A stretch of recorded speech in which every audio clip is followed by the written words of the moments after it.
അനുശോചന പ്രമേയം അവതരിപ്പിക്കാനായി ധീവരസഭയുടെ സംസ്ഥാന സെക്രട്ടറി കെ തമ്പിയെ ക്ഷണിക്കുന്നു. ആനുകാലികമായ പ്രശ്നങ്ങളോട് ബന്ധപ്പെട്ട് അടുത്ത കാലത്തുണ്ടായ നമ്മുടെ ഓരോരുത്തരുടെയും വ്യക്തിപരമായ അല്ലാതെയുമുള്ള ആളുകളുടെ വേർപാടിൽ അനുശോചനം രേഖപ്പെടുത്തുകയാണ്. അനുശോചന പ്രമേയം. കടൽക്ഷോഭത്തിലും പ്രളയ ദുരിതത്തിലും മരണമടഞ്ഞ എല്ലാ സഹോദരങ്ങൾക്കും ഈ സമ്മേളനം അഗാധമായ ദുഃഖം രേഖപ്പെടുത്തുകയും അനുശോചനം അറിയിക്കുകയും ചെയ്യുന്നു.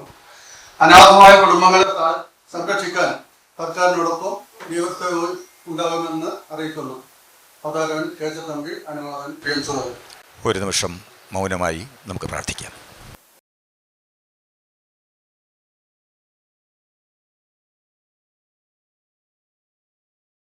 ഈ വേദിക്ക് സ്വാഗതം ആശംസിക്കാൻ കഴിഞ്ഞ 52 വർഷമായി ധീവരസഭയെ മുന്നോട്ട് നയിക്കുന്ന നമ്മുടെ ഏറെ പ്രിയങ്കരനായ നമ്മുടെ ബഹുമാനായ general secretary Shri V Dinakaran അവരുകളെ ഏറെ ആദരവോടെ സ്വാഗത പ്രസംഗത്തിനായി ക്ഷണിക്കുന്നു. ബഹുമാനപ്പെട്ട മുഖ്യമന്ത്രി എത്തിയതിനു ശേഷം വിശദമായി സ്വാഗത പ്രസംഗം നടത്താം. ഇന്നിവിടെ എത്തിയിരിക്കുന്ന നമ്മുടെ ബഹുമാനായ ഫിഷറീസ് വകുപ്പ് മന്ത്രി, അതുപോലെ മുൻ മന്ത്രി ശ്രീ രാജീവ് ചന്ദ്രശേഖർ, ബഹുമാനായ മേയർ, ബഹുമാനായ ഹൈബീഡ് എം പി, അതുപോലെ തന്നെ ബഹുമാനായ TJ വിനോദ് അടക്കമുള്ളവർ എത്തിയിട്ടുണ്ട്. മുഖ്യമന്ത്രിയും മറ്റുള്ളവരും ഉടനെ കൂടി എത്തിച്ചേരും. ഞാൻ ഹ്രസ്വമായിട്ട് ചില കാര്യങ്ങൾ മാത്രം പറയുകയാണ്. ഇവരെ എല്ലാവർക്കും സ്വാഗതം നൽകുന്നു. ഈ അടുത്തകാലത്തുണ്ടായ ദുരന്തത്തിൽ ഒരു കുടുംബത്തിൽ നിന്ന് 3 പേര് വരെ നഷ്ടപ്പെട്ട സാഹചര്യം. പ്രളയ ദുരന്തമുണ്ടായിട്ടുണ്ട്, കടലോര മേഖലയിൽ ദുരന്തമുണ്ടായിട്ടുണ്ട്. പക്ഷേ പ്രളയ ദുരന്തവുമായി ബന്ധപ്പെട്ട് മുഖ്യമന്ത്രി പ്രഖ്യാപിച്ച മുഴുവൻ ആനുകൂല്യങ്ങളും കടൽക്ഷോഭത്തിൽ മരണപ്പെടുന്നവരുടെ കുടുംബങ്ങൾക്ക് ലഭിക്കാനുള്ള സാഹചര്യം ഉണ്ടാകും. ഫിഷറീസ് മന്ത്രിക്ക് ഞങ്ങൾ വിശദമായ ഒരു നിവേദനം കൊടുത്തിട്ടുണ്ട്. മത്സ്യമേഖലയിൽ എങ്ങനെ പ്രവർത്തിക്കണം, എന്ത് ചെയ്യണമെന്നുള്ളതിൻ്റെ 50 നിർദ്ദേശങ്ങൾ, 50 ആവശ്യങ്ങൾ അടങ്ങിയ നിവേദനമാണ് കൊടുത്തിരിക്കുന്നത്. അതിനെപ്പറ്റി ഒരു തീരുമാനമെടുക്കണം. പിന്നെ ഇപ്പോൾ അരാനൂർ, കാസർഗോഡ് ജില്ലയിലെ അരാനൂർ കടപ്പുറം ഹാർബറിൻ്റെ പ്രശ്നം, കയ്പമംഗലത്ത് ഹാർബറിൻ്റെ പ്രശ്നം, ഇങ്ങനെയുള്ള പ്രാദേശികമായ ഒരുപാട് പ്രശ്നങ്ങളുണ്ട്.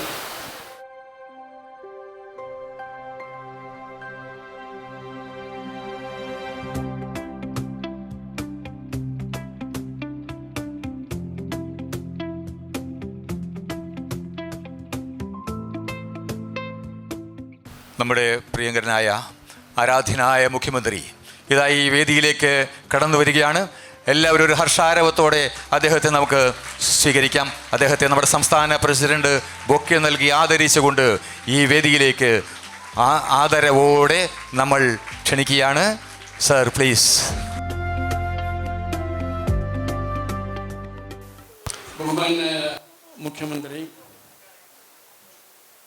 അതുപോലെ തന്നെ നമ്മളിന്ന് ആദരിക്കുന്ന ശ്രീ കൊടിക്കുന്നിൽ സുരേഷ് MP, അതുപോലെ ഇവിടെ നേരത്തെ ഞാൻ പേര് പരാമർശിച്ച ഫിഷറീസ് മന്ത്രി, MP ശ്രീ രാജീവ് ചന്ദ്രശേഖർ, നമ്മുടെ മേയർ, എറണാകുളം MLA അടക്കമുള്ള നേതാക്കന്മാരെ, പ്രിയമുള്ള സഹോദരന്മാരെ, സഹോദരികളെ, എല്ലാവരും തിരക്കിലാണ്.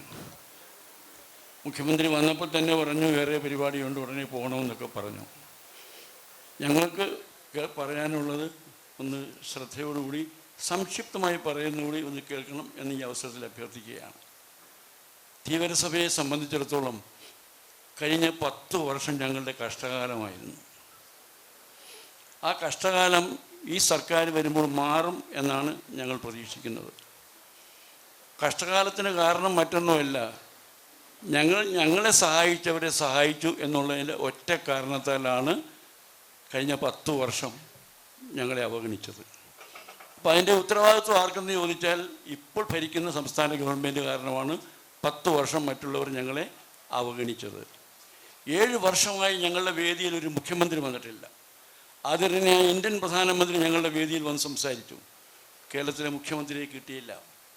7 വർഷത്തിന് ശേഷം ഒരു മുഖ്യമന്ത്രി നമ്മുടെ വേദിയിൽ വരുന്നത് ബഹുമാനായ ശ്രീ ശ്രീ കെ കരുണാകരനും ശ്രീ എ കെ ആൻ്റണിയും ശ്രീ ഉമ്മൻചാണ്ടിയും ഒക്കെ നിരവധി പ്രാവശ്യം നമ്മുടെ വേദിയിൽ വന്നിട്ടുണ്ട്. അപ്പോൾ മുഖ്യമന്ത്രിയോട് ഞങ്ങൾക്ക് സൂചിപ്പിക്കാനുള്ളത്, ജൂൺ മാസം 1-ാം തീയതി ഞങ്ങൾ മുഖ്യമന്ത്രിയെ കണ്ട് ഞങ്ങൾ എല്ലാവരും കൂടി നമ്മുടെ ആവശ്യങ്ങൾ നിവേദനം കൊടുത്തു. ഈ ആവശ്യങ്ങളെന്ന് പറയുന്നത് പുതിയതൊന്നുമില്ല. കഴിഞ്ഞ 10 വർഷക്കാലം മുൻ ഗവൺമെൻറ് UDF ഗവൺമെൻറ് അനുവദിച്ചു തന്നത് നഷ്ടപ്പെടുത്തിയത് പുനഃസ്ഥാപിക്കണം എന്ന ആവശ്യമാണ് ഞങ്ങൾ ഉന്നയിച്ചിരിക്കുന്നത്.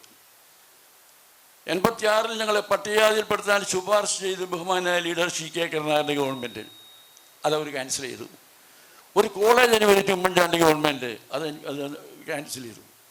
ഞങ്ങൾക്ക് 2% സംവരണം ഉന്നത വിദ്യാഭ്യാസം അനുവദിച്ചു, അത് പോസ്റ്റ് ഗ്രാജുവേറ്റ് കോഴ്സുണ്ട് ക്യാൻസൽ ചെയ്തു. ദേവസ്വം ബോർഡിലെ നിയമനം വന്നു, ഞങ്ങൾക്ക് നൽകിയില്ല. ഇങ്ങനെ നൽകിയില്ല. മത്സ്യമേഖലയിലാണെങ്കിൽ 3 കരിനിയമങ്ങൾ വഴി ഈ മേഖലയിലെ കടലോര ഉൾനാടൻ മത്സ്യത്തൊഴിലാളികളുടെ മത്സ്യബന്ധന അവകാശം നിഷേധിച്ചു. രാജാവിൻ്റെ കാലത്തുള്ള ഊന്നുവലകൾക്കും ചീനവലകൾക്കുള്ള പട്ടയം പോലും ഇല്ലാതാക്കി ലൈസൻസ് ഏർപ്പെടുത്തിയ ഗവൺമെൻറ്റാണ് മുൻ ഗവൺമെൻറ്. ഇതൊക്കെ പുനഃസ്ഥാപിക്കണം എന്നാണ് ഞങ്ങൾക്ക് പറയാനുള്ളത്. പിന്നെ മത്സ്യബന്ധന ഈയിടെ ഉണ്ടായ അപകടങ്ങൾ മുഖ്യമന്ത്രി പത്രസമ്മേളനം നടത്തിയപ്പോൾ ഈ പ്രളയവുമായി ബന്ധപ്പെട്ട് ചില ആനുകൂല്യങ്ങൾ പ്രഖ്യാപിച്ചു, ഞങ്ങൾ സ്വാഗതം ചെയ്യുന്നു. ആ ആനുകൂല്യങ്ങളെല്ലാം കടലിൽ പ്രതിക്ഷോഭപ്പെട്ട് മരിച്ച മത്സ്യത്തൊഴിലാളികളും ഉൾനാടൻ മത്സ്യത്തൊഴിലാളികൾക്കും ബാധകമാക്കണം. ഒരു കുടുംബത്തിൽ നിന്ന് കുടുംബനാഥൻ, അദ്ദേഹത്തിൻ്റെ മരുമകൻ്റെ മകൻ 3 പേര് മരിച്ചും ആ പയ്യൻ്റെ ബോഡി ഇതുവരെ കിട്ടിയിട്ടില്ല. അതിന് അന്വേഷണം ഊർജിതമാക്കണമെന്ന് പറയുന്നിടത്തോളം ആ കുടുംബം അടക്കം, ആ കുടുംബത്തിൽ വഴിയാധാരമായി ബാങ്ക് ലോണാണ്, എല്ലാം നഷ്ടപ്പെട്ടിരിക്കുകയാണ്. അപ്പോൾ അവരെ ഒന്ന് സഹായിക്കാൻ ഏർപ്പാട് ചെയ്യണം, അവർക്കൊരു ജോലി കൊടുക്കാനുള്ള നടപടി ഉണ്ടാകണം. ഉൾനാടൻ മേഖലയിൽ ഇപ്പോൾ കഴിഞ്ഞ ദിവസം ആര്യാട് ഒരു മത്സ്യത്തൊഴിലാളി കായലിൽ പോയി മരിച്ചു. അപ്പോൾ അവർക്കെല്ലാം ഈ ദുരിതം ഇൻഷുറൻസിൻ്റെ പേര് പറഞ്ഞ് പല സന്ദർഭങ്ങളിൽ ഈ ആനുകൂല്യങ്ങൾ നിഷേധിക്കുന്നുണ്ട്. അത് ഒഴിവാക്കാനുള്ള നടപടി സ്വീകരിക്കണം. പിന്നെ സാമുദായികമായിട്ടുള്ള കേന്ദ്രത്തിന് ബഹുമാനപ്പെട്ട പ്രധാനമന്ത്രിക്ക് കൊടുത്ത നിവേദനം സംബന്ധിച്ചൊരു കത്ത് ചീഫ് സെക്രട്ടറിക്ക് വന്നു. ജൂൺ 1-ാം തീയതി ഞങ്ങൾ മുഖ്യമന്ത്രി കണ്ടപ്പോൾ ആ കത്തിൻ്റെ കോപ്പി കൊടുത്ത് സംസാരിച്ചതാണ്. സംസ്ഥാന ഗവൺമെൻറ് 86-ലെ ഗവൺമെൻറ് അനുകൂലമായ ഒരു നിലപാടെടുത്തതാണ്. ആ നിലപാടനുസരിച്ച് കാര്യങ്ങൾ തീരുമാനിക്കണം എന്നാണ് ഞങ്ങൾക്ക് പറയാനുള്ളത്. പിന്നെ ഞങ്ങളുടെ പൊതുവായ പ്രശ്നം അറിയാം, പണ്ഡിറ്റ് ജന്മശതാബ്ദി സ്മാരകവുമായി ബന്ധപ്പെട്ട് 2,89,99,000 രൂപ എന്നതിൽ 35 ലക്ഷം രൂപ മാത്രമാണ് കഴിഞ്ഞ മുൻ ഗവൺമെൻറ് തന്നത്. ബാക്കിയെല്ലാം UDF ഗവൺമെൻറ് തന്നതാണ്. ഇത്തവണ ഞങ്ങൾക്ക് 50 ലക്ഷം രൂപ അനുവദിച്ചത് ഇതിനെ ഞങ്ങൾ സ്വാഗതം ചെയ്യുന്നു, അഭിനന്ദിക്കുന്നു. അപ്പോൾ അത് ഞങ്ങൾക്ക് വേഗം കിട്ടാനുള്ള ഒരു നടപടി കൂടി ഉണ്ടാകണം എന്നാണ് ഞങ്ങൾക്ക് പറയാനുള്ളത്. പിന്നെ ഞങ്ങളെ സംബന്ധിക്കുന്ന സാമുദായികമായ പ്രശ്നങ്ങൾ, നഷ്ടപ്പെട്ട കാര്യങ്ങൾ പലതും നഷ്ടപ്പെട്ടു. ആ നഷ്ടപ്പെട്ടതൊക്കെ പുനഃസ്ഥാപിച്ചു തരാൻ മറ്റൊന്നും ഞങ്ങൾ ആവശ്യപ്പെടുന്നില്ല. നഷ്ടപ്പെട്ടത് ഒരു പ്രയോറിറ്റി അനുസരിച്ച് ഞങ്ങളുമായിട്ടൊന്ന് ചർച്ച ചെയ്യണം. ജൂൺ 1-ന് കണ്ടപ്പോൾ തന്നെ മുഖ്യമന്ത്രിയോട് പറഞ്ഞാണ് ഒരു ഡേറ്റ് തരണം. അപ്പോൾ പ്രളയം വന്നു, മറ്റ് പ്രശ്നങ്ങൾ വന്നു. അതുകൊണ്ട് ഇതൊന്ന് അടങ്ങിക്കഴിഞ്ഞാൽ ഞങ്ങളൊന്ന് വിളിച്ചിരുത്തി സൗകര്യമായി സംസാരിക്കണം. ഫിഷറീസ് മന്ത്രിയോട് മുഖ്യമന്ത്രിയോട് പറയാനുള്ളത്, ഫിഷറീസ് മേഖലയെ സംബന്ധിച്ചിടത്തോളം 3 കരിനിയമങ്ങൾ വന്നിട്ടുണ്ട്. ആ 3 കരിനിയമങ്ങളും മത്സ്യത്തൊഴിലാളി സംഘടനകളുമായി ചർച്ച ചെയ്ത് ഭേദഗതി ചെയ്ത് പുതിയ നിയമം കൊണ്ടുവരണം. കടലിലിറങ്ങാൻ പാടില്ല, കായലിലിറങ്ങാൻ പാടില്ല, മത്സ്യബന്ധനം മുഴുവൻ നിയന്ത്രിക്കുന്ന രീതിയിൽ ഒരാനുകൂല്യമില്ലാത്തൊരവസ്ഥയിലേക്ക് കൂച്ചുവിലങ്ങിട്ടിരിക്കുകയാണ്. പരമ്പരാഗത മത്സ്യത്തൊഴിലാളികളുടെ മത്സ്യബന്ധന മേഖലയാണ് കടലും കായലും. അവിടെ ഇറങ്ങാൻ പോലും പറ്റാത്തൊരു സാഹചര്യം ഉണ്ടായിരിക്കുകയാണ്. അപ്പോൾ ആ 3 കരിനിയമങ്ങളും ഭേദഗതി ചെയ്യാൻ ഞങ്ങൾ പല നിർദ്ദേശങ്ങൾ കൊടുത്തിട്ടുള്ളതാണ്. ഇനിയും ഞങ്ങൾ തരാൻ തയ്യാറാണ്. അത് പരിഗണിച്ച് ആ 3 നിയമങ്ങളും ഭേദഗതി ചെയ്യാനുള്ള നടപടി ഗവൺമെൻറ്റിൻ്റെ ഭാഗത്തു നിന്ന് ഉണ്ടാകണം. പിന്നെ അതുപോലെ തന്നെ മത്സ്യമേഖലയെ സംബന്ധിച്ചിടത്തോളം ഞാൻ പറഞ്ഞല്ലോ, പ്രകൃതി ദുരന്തത്തിൻ്റെ കാര്യം പറഞ്ഞല്ലോ, ഒരുപാട് പ്രാദേശികമായ പ്രശ്നങ്ങളുണ്ട്. ഇപ്പോൾ അജാനൂർ ഒരു ഹാർബറിന് ഒരു ലാൻഡിങ് സെൻറ്ററിന് കല്ലിട്ടിട്ട് ഒരുപാട് നാളായി ഒരു പ്രവർത്തനം നടക്കുന്നില്ല കാസർഗോഡ് ജില്ലയിൽ. കൈപ്പൊങ്കലത്ത് ജൂലൈ 12-ാം തീയതി മുഖ്യമന്ത്രി പങ്കെടുത്തൊരു യോഗത്തിൽ മുഖ്യമന്ത്രി തന്നെ പ്രഖ്യാപിച്ചു അവിടെ ഹാർബർ വന്നിരിക്കും എന്ന് പറഞ്ഞു. പക്ഷേ ചില നിഗൂഢ ശക്തികൾ അതിനെതിരായിട്ടുള്ള നീക്കം നടത്തിയിട്ടുണ്ട്. അത് ഒഴിവാക്കാനുള്ള നടപടി സ്വീകരിക്കണം. അതുപോലെ തന്നെ ഞങ്ങൾക്ക് ഹാർബറുകളൊന്നും പ്രവർത്തിക്കുന്നില്ല, എല്ലാം നിശ്ചലമായിരിക്കുകയാണ്. ഉൾനാടൻ മേഖലയിലാണെങ്കിൽ ഉൾനാടൻ ജലാശയങ്ങൾ എക്കലും ചെളിയും നിറഞ്ഞിരിക്കുകയാണ്. പ്രളയ ദുരന്തം എങ്ങനെ പ്രളയത്തിൽ നിന്ന് രക്ഷപ്പെടുത്താമെന്നുള്ളതിനെക്കുറിച്ച് 11 നിർദ്ദേശങ്ങളടങ്ങിയ ഒരു നിവേദനം മുഖ്യമന്ത്രിക്ക് അയച്ചു കൊടുത്തിട്ടുണ്ട്. ഇപ്പോഴും മുഖ്യമന്ത്രിക്ക് ഞങ്ങൾ കൊടുക്കുന്നുണ്ട്. ആ നിവേദനത്തിൽ പറഞ്ഞിരിക്കുന്നത് നമ്മളുടെ മഴവെള്ളം കൊണ്ട് പിന്നെ ഇലക്ട്രിസിറ്റി ഉൽപ്പാദനം വെളിയിൽ നിന്ന് ഇലക്ട്രിസിറ്റി വാങ്ങേണ്ട ആവശ്യമില്ല. 260 കോടി രൂപയുടെ കുടിവെള്ളം വരെ അന്യ സംസ്ഥാനത്ത് നിന്ന് വാങ്ങുന്ന സംസ്ഥാനമാണ് കേരളം. അത് ഒഴിവാക്കാം.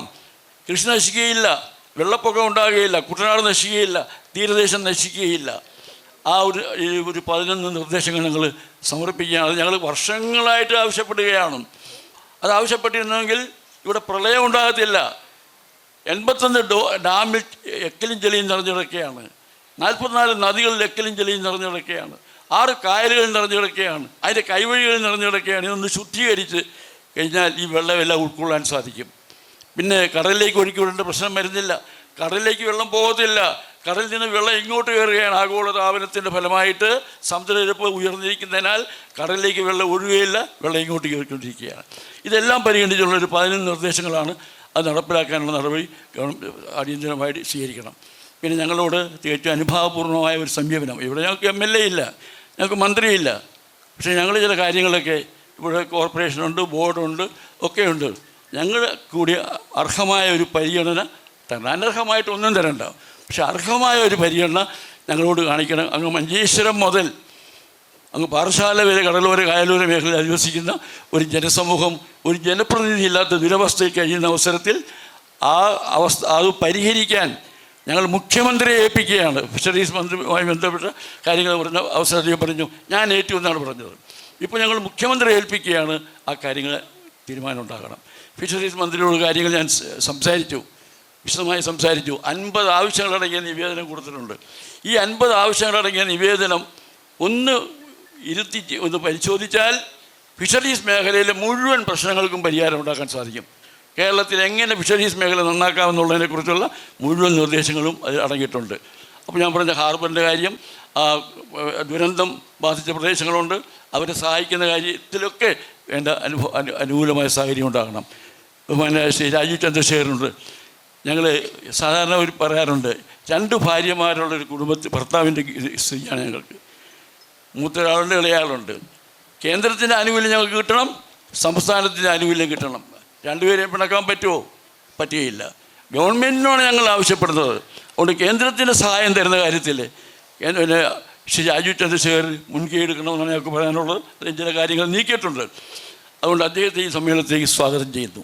അതുപോലെ തന്നെ നമ്മുടെ ബഹുമാനെ കൊടിക്കുന്നിൽ സുരേഷ്, നിങ്ങൾക്കറിയാമല്ലോ, യശസ്വരനായ കൗതിലൻ പണ്ഡിറ്റ് KP കറുപ്പൻ്റെ 144ാം ജന്മദിനമാണ് നമ്മൾ ആഘോഷിക്കുന്നത്.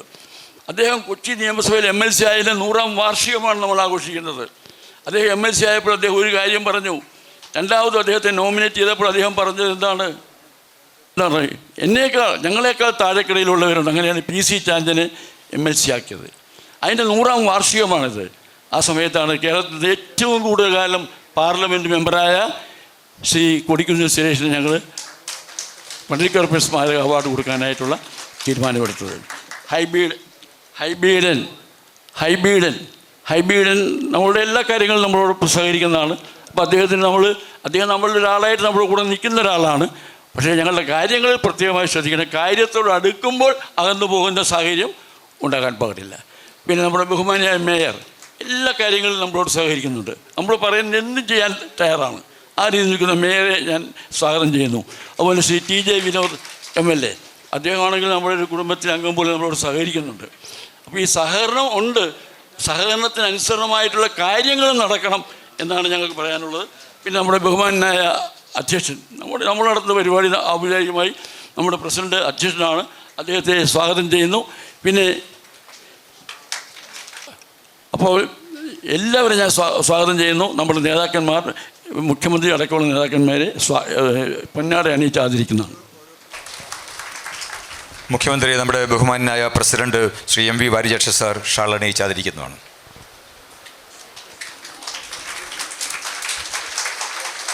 നമ്മുടെ ജലവിഭവ വകുപ്പ് മന്ത്രി, അദ്ദേഹത്തെ Shri PV Janardhanan treasurer shawl അണിയിച്ച് ആദരിക്കുന്നതാണ്. ശ്രീ ഫിഷറീസ് മന്ത്രി, അദ്ദേഹത്തെ ശ്രീ M വത്സലൻ ഷാൾ അണിയിച്ച് ആദരിക്കുന്നതാണ്. രാജീവ് ചന്ദ്രശേഖർജിയെ പൂന്ത്ര ശ്രീകുമാർ നമ്മുടെ സംസ്ഥാന വൈസ് പ്രസിഡന്റ് ഷാൾ അണിയിച്ച് സ്വീകരിക്കുന്നു.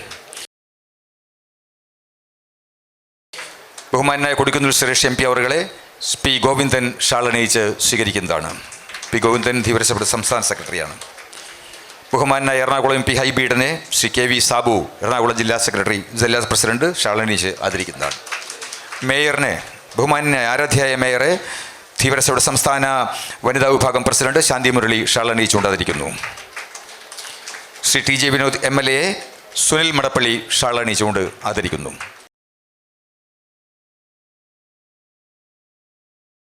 അധ്യക്ഷൻ്റെ ഉപക്രമമാണ്. 2 വാക്ക് ഉപക്രമം പ്രസംഗത്തിനായി അധ്യക്ഷനെ ക്ഷണിക്കുകയാണ്. ആദരണീയനായ മുഖ്യമന്ത്രി, ആദരണീയനായ ഫിഷറീസ് വകുപ്പ് മന്ത്രി, ആദരണീയനായ ജലവിഭവ വകുപ്പ് മന്ത്രി, ബഹുമാന്യനായ Ernakulam MP, Ernakulam MLA Shri Kodikunnil Suresh MP, ബഹുമാന്യനായ മേയർ, ഏറ്റവും പ്രിയങ്കരനായ MLA ശ്രീ രാജീവ് ചന്ദ്രശേഖർ ഉൾപ്പെടെ വേദിയിലും സദസ്സിലുമിരിക്കുന്ന ഏറ്റവും ബഹുമാന്യരായ വ്യക്തിത്വങ്ങളെ, എന്നെ ശ്രവിക്കുന്ന പ്രിയ സഹോദരങ്ങളെ, ഷേക്സ്പിയറുടെ ഭാഷയിൽ പറഞ്ഞാൽ ലൈഫ് ഈസ് എ സ്ട്രഗിൾ, ജീവിതം ഒരു യുദ്ധമാണ്. അത് ജീവിക്കുന്നവർക്കും മനുഷ്യരെ ഭരിക്കുന്നവർക്കും യുദ്ധം തന്നെയാണ്. ബഹുമാനപ്പെട്ട മുഖ്യമന്ത്രിക്ക് നൽകുന്ന ഈ സ്വീകരണ ചടങ്ങിൽ നമ്മുടെ ജനറൽ സെക്രട്ടറി എല്ലാ കാര്യങ്ങളും അവതരിപ്പിച്ചു കഴിഞ്ഞു. ഞാൻ ഒറ്റ കാര്യം മാത്രം പറയാൻ ആഗ്രഹിക്കുന്നു. വടക്കൻ പറവൂരിൻ്റെ 25 കൊല്ലം ഞങ്ങൾ കാത്തുവച്ച നിധി ഇന്ന് കേരളത്തിൻ്റെ അഭിമാനം, ഒപ്പം ഇന്ത്യയുടെയും അഭിമാനം. ബഹുമാനപ്പെട്ട മുഖ്യമന്ത്രിയെപ്പറ്റി സൂചിപ്പിച്ചാൽ അർജുനൻ്റെ ആവനാഴിയിലെ അസ്ത്രം പോലെ എടുക്കുമ്പോൾ 1, കുലയ്ക്കുമ്പോൾ 10, തൊടുക്കുമ്പോൾ 100,000. അത് നാൾക്കുനാൾ വളരട്ടെ, കേരളം സമ്പന്നമാകട്ടെ. ഒപ്പം ധീവര സമുദായത്തെ, കടലിൻ്റെ നാവികർ, കേരളത്തിൻ്റെ നാവികർ, ചരിത്രം പരിശോധിച്ചാൽ കോഴിക്കോട് സാമൂതിരിയുടെയും അനിഴം തിരുനാൾ മാർത്താണ്ഡവർമ്മയുടെയും കൊച്ചി രാജാവിൻ്റെയും നാവികസേനയിലെ സേനാധിപന്മാരും സേനയുമായിരുന്നു നമ്മുടെ പൂർവികർ. രാജ്യത്തിനു വേണ്ടി ആത്മസമർപ്പണം ചെയ്യുന്നവർ. പണ്ടും ഇന്നും എനിക്കെന്ത് ലഭിക്കുന്നു എന്ന് ചിന്തിക്കാതെ നമ്മുടെ ജീവനും സ്വത്തും എല്ലാം ഉപേക്ഷിച്ച് ഉൾനാടൻ കായലിലും കടലിലും അധ്വാനിച്ച് ജീവിക്കുന്ന ഒരു ജനവിഭാഗം, അത് തുടർന്നുകൊണ്ടിരിക്കണം എന്ന് മാത്രം ഈ അവസരത്തിൽ പറഞ്ഞുകൊണ്ടും, ഈ വലിയ സമ്മേളനത്തിന് പണ്ഡിറ്റ് KP കറുപ്പൻ മാസ്റ്റർ അവരുടെ അധികാരത്തിന് വേണ്ടി ജീവിച്ച ഒരു മനുഷ്യനല്ല അദ്ദേഹം. പകരം അദ്ദേഹം നന്മയ്ക്ക് വേണ്ടി മാത്രം നിലകൊണ്ടു. എല്ലാവിധ അഭിവാദ്യങ്ങളും നേർന്നുകൊണ്ട് നിർത്തുന്നു. ജയ് ധീവരസഭ, ജയ് ഹിന്ദ്. അടുത്തത് നമ്മളേറെ ആകാംക്ഷയുടെ പ്രതീക്ഷയോടെ കാത്തിരുന്ന ഉദ്ഘാടന കർമ്മമാണ്.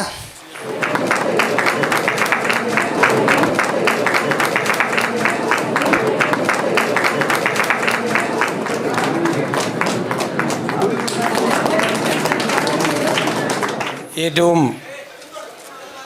പ്രിയങ്കരനായ അധ്യക്ഷൻ, ധീവരസഭയുടെ president Shri MV Varijakshan, general secretary മുൻ MLA കൂടിയായ ശ്രീ V ദിനകരൻ, ബഹുമാന്യനായ ഫിഷറീസ് വകുപ്പ് മന്ത്രി ശ്രീ അബ്ദുൽ ഗഫൂർ, ശ്രീ ഹൈബി ഈഡൻ MP, ബഹുമാന്യനായ മുൻ കേന്ദ്രമന്ത്രി MLA കൂടിയായ ശ്രീ രാജീവ് ചന്ദ്രശേഖർ, പ്രിയപ്പെട്ട MP Shri Kodikunnil Suresh, Shri TJ Vinod MLA, Shrimati VK Minimol, Shri PV Janardhan ഉൾപ്പെടെയുള്ള ധീവരസഭയുടെ ഭാരവാഹികളെ, ഏറ്റവും പ്രിയപ്പെട്ട സഹോദരങ്ങളെ, സുഹൃത്തുക്കളെ, അഖില കേരള ധീവരസഭയുടെ നേതൃത്വത്തിൽ പണ്ഡിറ്റ് കറുപ്പൻ്റെ ജന്മദിനാഘോഷവും അദ്ദേഹം MLC ആയതിൻ്റെ 100ാം വാർഷികാഘോഷവും ധീവര ദിനാഘോഷവും എല്ലാം ഇന്ന് സമുചിതമായി ആചരിക്കുക.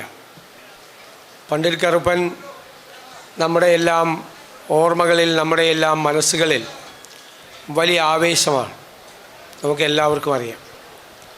കവിയും സാമൂഹ്യ പരിഷ്കർത്താവും പണ്ഡിതനും നിയമനിർമ്മാണ സഭയിലെ അംഗവും സാമൂഹ്യ സാമ്പത്തിക മാറ്റത്തിനു വേണ്ടി പിന്നോക്ക ജനവിഭാഗങ്ങളുടെ ആ മാറ്റത്തിന് വേണ്ടി പോരാടുകയും ചെയ്ത അതുല്യനായ ഒരു വ്യക്തിത്വമായിരുന്നു പണ്ഡിറ്റ് കറുപ്പൻ.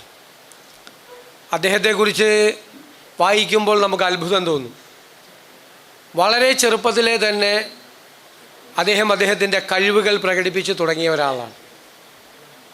12-ാം വയസ്സിലാണ് കവിത എഴുതിയത്, ലങ്കാമർദ്ദനം. 12-ാമത്തെ വയസ്സ്. അന്ന് സംസ്കൃതം പഠിക്കുക എന്ന് പറയുന്നത് വലിയ വെല്ലുവിളിയാണ്. സവർണർക്കും വേണ്ടി മാത്രമായി മാറ്റിവെക്കപ്പെട്ടിരുന്ന സംസ്കൃതം അദ്ദേഹം പഠിക്കുകയും സംസ്കൃത പണ്ഡിതനായി മാറുകയും ചെയ്തു.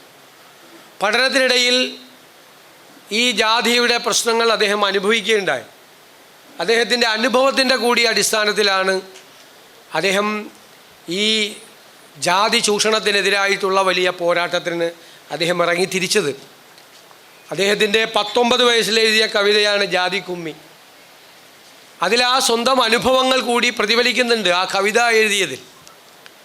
പിന്നീട് അദ്ദേഹം നമ്മുടെ കൊച്ചി ലെജിസ്ലേറ്റീവ് കൗൺസിലിലെ അംഗമായി അദ്ദേഹം തിരഞ്ഞെടുക്കപ്പെടുകയും അവിടെ അദ്ദേഹം ഫലപ്രദമായി പിന്നോക്ക ജനവിഭാഗങ്ങളുടെ അവരനുഭവിക്കുന്ന പ്രശ്നങ്ങൾ വളരെ ഫലപ്രദമായി അവതരിപ്പിക്കുകയും ചെയ്തു. അതുമാത്രമല്ല, അതൊരുപാട് മാറ്റങ്ങളുണ്ടാക്കി. അതുവരെ ചിന്തിച്ചിരുന്ന വഴികളിൽ നിന്ന് മാറി പിന്നോക്ക ജനവിഭാഗങ്ങൾ കൂടി അവരെ കൂടി ജീവിതത്തിൻ്റെ മുഖ്യധാരയിലേക്ക് കൊണ്ടുവരേണ്ടതാണ് എന്ന് പൊതുസമൂഹത്തെ ബോധ്യപ്പെടുത്താൻ അദ്ദേഹത്തിൻ്റെ ഈ ലെജിസ്ലേറ്റീവ് കൗൺസിലിലെ അംഗത്വം അതിന് വഴിതെളിച്ചു. അദ്ദേഹത്തിൻ്റെ പ്രസംഗങ്ങൾ ഞാൻ വായിച്ചിട്ടുണ്ട്.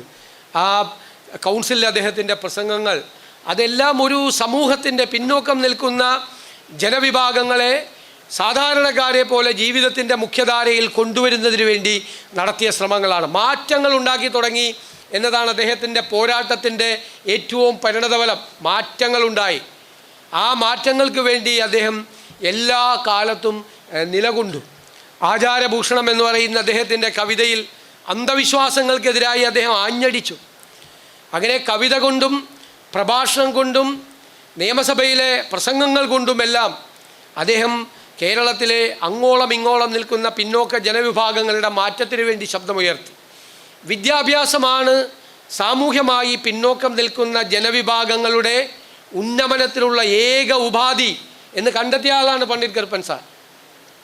വിദ്യാഭ്യാസം ആണ് പ്രോത്സാഹിപ്പിക്കപ്പെടേണ്ടത്.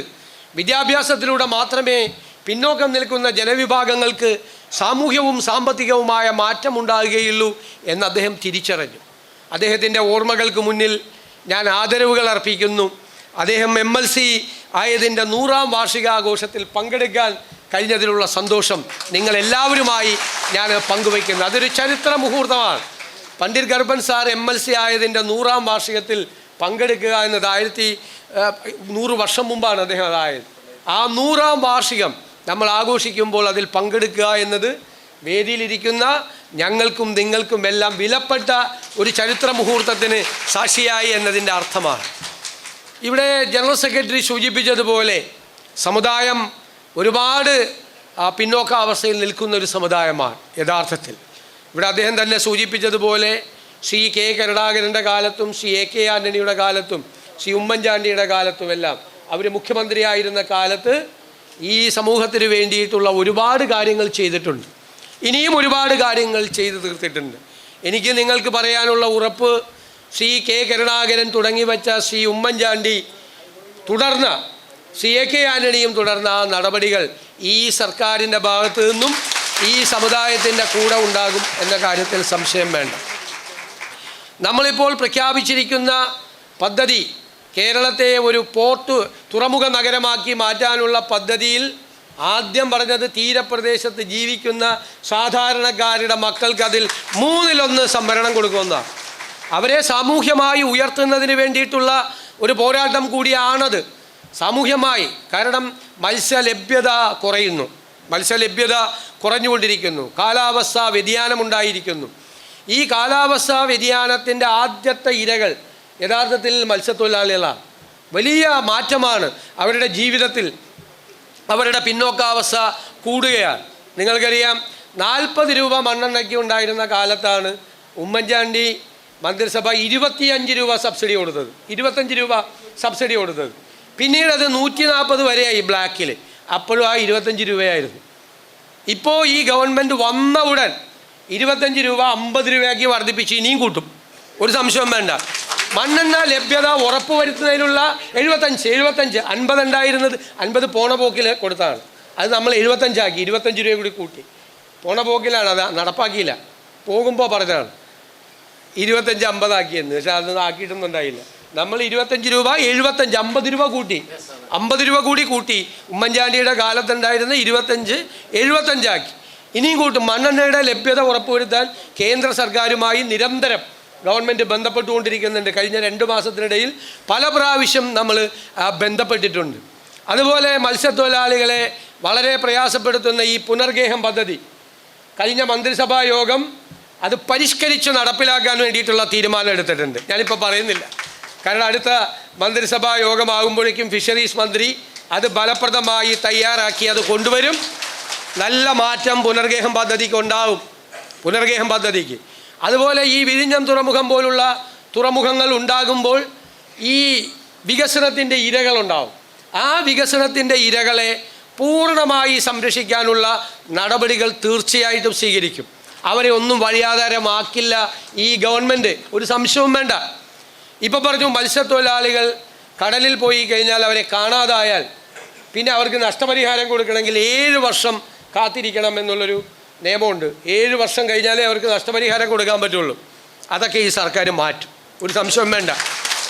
ഇവിടെ വിഴിഞ്ഞത്തൊരാൾ, മുതലപ്പുഴയിൽ ഒരാൾ, നീണ്ടകരയിൽ ഒരാൾ, 3 പേരെ കാണാനില്ല. 3 പേരെ കാണാനില്ല. നിങ്ങൾക്കറിയാമോ, കഴിഞ്ഞ 9 ദിവസമായി ഈ സംസ്ഥാനത്തിൻ്റെ ചരിത്രത്തിൽ ഇതുവരെ ഇല്ലാത്ത തരത്തിൽ കേന്ദ്ര സർക്കാരിൻ്റെ കൂടെ സഹായത്തോടു കൂടി നമ്മൾ തിരച്ചിൽ നടത്തിക്കൊണ്ടിരിക്കുക. എവിടെയാണ് 9 ദിവസം ഇതുവരെ തെരച്ചിൽ നടത്തിയത് കേരളത്തിൻ്റെ ചരിത്രത്തിൽ? എവിടെയാണ്? അതായത് 2 ഡോണിയർ വിമാനങ്ങൾ, ഒരു ഹെലികോപ്റ്റർ, കോസ്റ്റ് ഗാർഡിൻ്റെ കപ്പൽ, മറൈൻ ബോട്ട്, ഇപ്പോൾ നേവിയുടെ ബോട്ട് വീണ്ടും അവിടെ എത്തിയിരിക്കുകയാണ്. സ്കൂബ ഡൈവിംഗ് സംവിധാനം. ഇവിടെ മാത്രമല്ല, തമിഴ്നാട്ടിലെ കുളച്ചലിലും പോയി കൂടി ആ പരിശോധന നടത്തി. ഒരു കാലത്തും ഇത്രമാത്രം ഒരു ഗവൺമെൻറ് നഷ്ടപ്പെട്ടവർക്ക് വേണ്ടിയിട്ട് കുടുംബത്തിലെ ഒരാളെ നഷ്ടപ്പെട്ടതുപോലെയാണ് ഈ സർക്കാർ അവർക്ക് വേണ്ടി പരിശോധന നടത്തുന്നത്. കഴിഞ്ഞ മുഖ്യമന്ത്രി ഇന്നലെ പത്രസമ്മേളനം നടത്തിയപ്പോൾ പറഞ്ഞു, കുറേ ദിവസമായി 3 പേരെ കാണാതായിട്ട് ഒന്നും ചെയ്യുന്നില്ല എന്ന് അദ്ദേഹം പറഞ്ഞു. അദ്ദേഹത്തിന് വിമർശിക്കാനുള്ള പൂർണ്ണമായ അധികാരമുണ്ട്, 3 പേരെ. പക്ഷേ ഇത്രയും ആളുകളെ കാണാതെ പോയിട്ട് ഇതുപോലെ തെരച്ചിൽ, ഇന്നും തെരച്ചിൽ നടത്താണ്. ഇന്ന് രാവിലെയും ഞങ്ങൾ ബന്ധപ്പെട്ടു, ഇന്നും രാവിലെയും തെരച്ചിൽ നടത്തിക്കൊണ്ടിരിക്കുകയാണ്. അപ്പോൾ ആദ്യമായിട്ടല്ല 3 പേരെ കടലിൽ കാണാതെ പോകുന്നത്. അദ്ദേഹം 10 വർഷം മുഖ്യമന്ത്രി ആയിരുന്നപ്പോൾ കാണാതെ പോയവരുടെ എണ്ണം എത്രയാണെന്നറിയാം? 148ആണ്. 148 കാണാതെ പോയവരുടെ, കടലിൽ കാണാതെ പോയവരുടെ എണ്ണം 148. അപ്പോൾ അത് അല്ല, ഞാൻ പറഞ്ഞതാണ് 148 പേര് പോയിട്ടുണ്ടെന്ന്, കാണാതെ പോയിട്ടുണ്ട്. അപ്പോൾ കാണാതെ പോയാൽ നമുക്ക് ചെയ്യാൻ പറ്റാവുന്നത്രയും പരമാവധി ദിവസം അവർക്ക് അന്വേഷിക്കും. ഇത്രയും ഒരു സംവിധാനം വെച്ച് ഇന്ത്യയിലെ മറ്റ് സംസ്ഥാനങ്ങളിലൊന്നും കടലിൽ കാണാതെ പോയ മത്സ്യത്തൊഴിലാളികൾക്ക് വേണ്ടി തെരച്ചിൽ നടത്തിയിട്ടില്ല. അതുപോലെ തെരച്ചിൽ നടത്തിയാണ്. പരമാവധി ശ്രമിക്കുക. അവരെ കുടുംബത്തിലെ അംഗങ്ങളെ പോലെയാണ് കാണുന്നത്. ആ കുടുംബത്തിൻ്റെ സങ്കടം ഈ ഗവൺമെൻറ് കാണാതെ പോവില്ല. തീർച്ചയായിട്ടും മത്സ്യത്തൊഴിലാളികൾക്ക് വേണ്ടിയിട്ടുള്ള ബഹുമുഖങ്ങളായ പദ്ധതികൾ പ്രഖ്യാപിക്കും ഈ ഗവൺമെൻറ്. ചില പ്രത്യേക അവസ്ഥയിൽ നമ്മുടെ പദ്ധതി തുക 35,000 കോടി രൂപയിൽ നിന്ന് 30,000 കോടിയായി ചുരുക്കേണ്ടി വന്നു, സാമ്പത്തികമായ സമ്മർദ്ദം കൊണ്ട്. അപ്പോൾ ഈ ഗവൺമെൻറ് ഒരു കാര്യം ശ്രദ്ധിച്ചു, 35,000 കോടി ആയിരുന്നുവെങ്കിൽ പട്ടികജാതി പട്ടികവർഗക്കാർക്ക് എത്ര കൊടുക്കുമായിരുന്നു അത്രയും കൊടുത്തു. പട്ടികജാതി പട്ടികവർഗക്കാർക്ക് വേണ്ടി മാത്രമല്ല, ഫിഷറീസ് വകുപ്പിന് 35,000 കോടി രൂപയാണെങ്കിൽ എത്ര കിട്ടുമായിരുന്നു? 30,000 കോടിയായപ്പോൾ അവർക്ക് കുറയുമല്ലോ. ആ കുറഞ്ഞ തുക കൂടി അവർക്ക് കൂട്ടിക്കൊടുത്തു. പട്ടികജാതിക്കാരെയും പട്ടികവർഗക്കാരെയും മത്സ്യത്തൊഴിലാളികളെയും ഒരുപോലെ കണ്ട സർക്കാരാണിത്. അവരുടെ പണം, അവർക്കുള്ള ആനുകൂല്യങ്ങൾ 1 രൂപ പോലും കുറയരുത് എന്ന് കണ്ട് കേരളത്തിൻ്റെ ചരിത്രത്തിൽ ആദ്യമായിട്ടാണ് ഒരു സർക്കാർ പദ്ധതി തുക കുറച്ചപ്പോൾ ആ പദ്ധതി തുക പട്ടികജാതിക്കാർക്കും പട്ടികവർഗക്കാർക്കും മത്സ്യത്തൊഴിലാളികൾക്കും ബാധിക്കരുത് എന്ന് കരുതി അവർക്ക് വേണ്ടി പ്രത്യേകമായ തുക കൊടുത്തത് ഈ ബജറ്റിൽ ചെയ്താണ്. അതുകൊണ്ട് ഗവൺമെൻറ്റിൻ്റെ മുൻഗണനയിൽ മത്സ്യത്തൊഴിലാളികളുണ്ടാകും, ധീവര സമുദായാംഗങ്ങളുണ്ടാകും. ആ ഉൾനാടൻ ജലാശയത്തിലെ ഞങ്ങളറിയാം ഉൾനാടൻ മത്സ്യത്തൊഴിലാളികൾ അവർക്ക് വേണ്ടിയിട്ടുള്ള പ്രത്യേകമായ പരിഗണന തീർച്ചയായും ഉണ്ടാകും.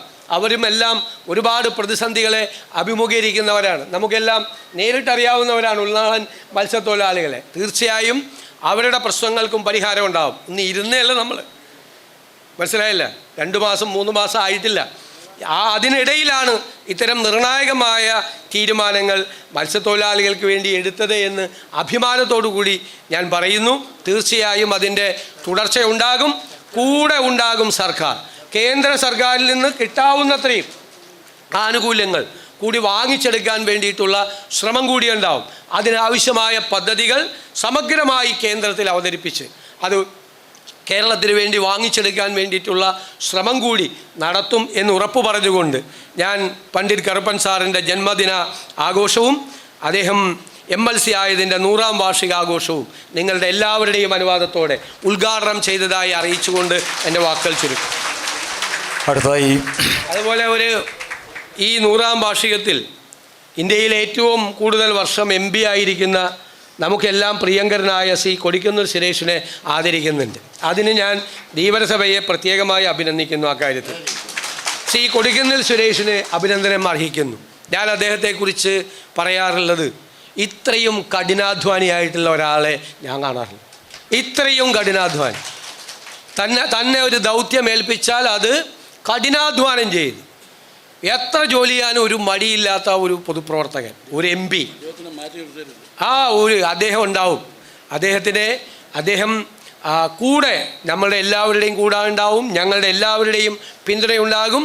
ഞാൻ അദ്ദേഹത്തെ പ്രത്യേകമായി അഭിനന്ദിച്ചുകൊണ്ട് അദ്ദേഹത്തിനുള്ള ഈ അവാർഡ് കൂടി വളരെ സന്തോഷം നൽകുന്നതായി അറിയിക്കും. വെറുതെ അല്ല, 25,000 രൂപയുടെ അവാർഡാണ്.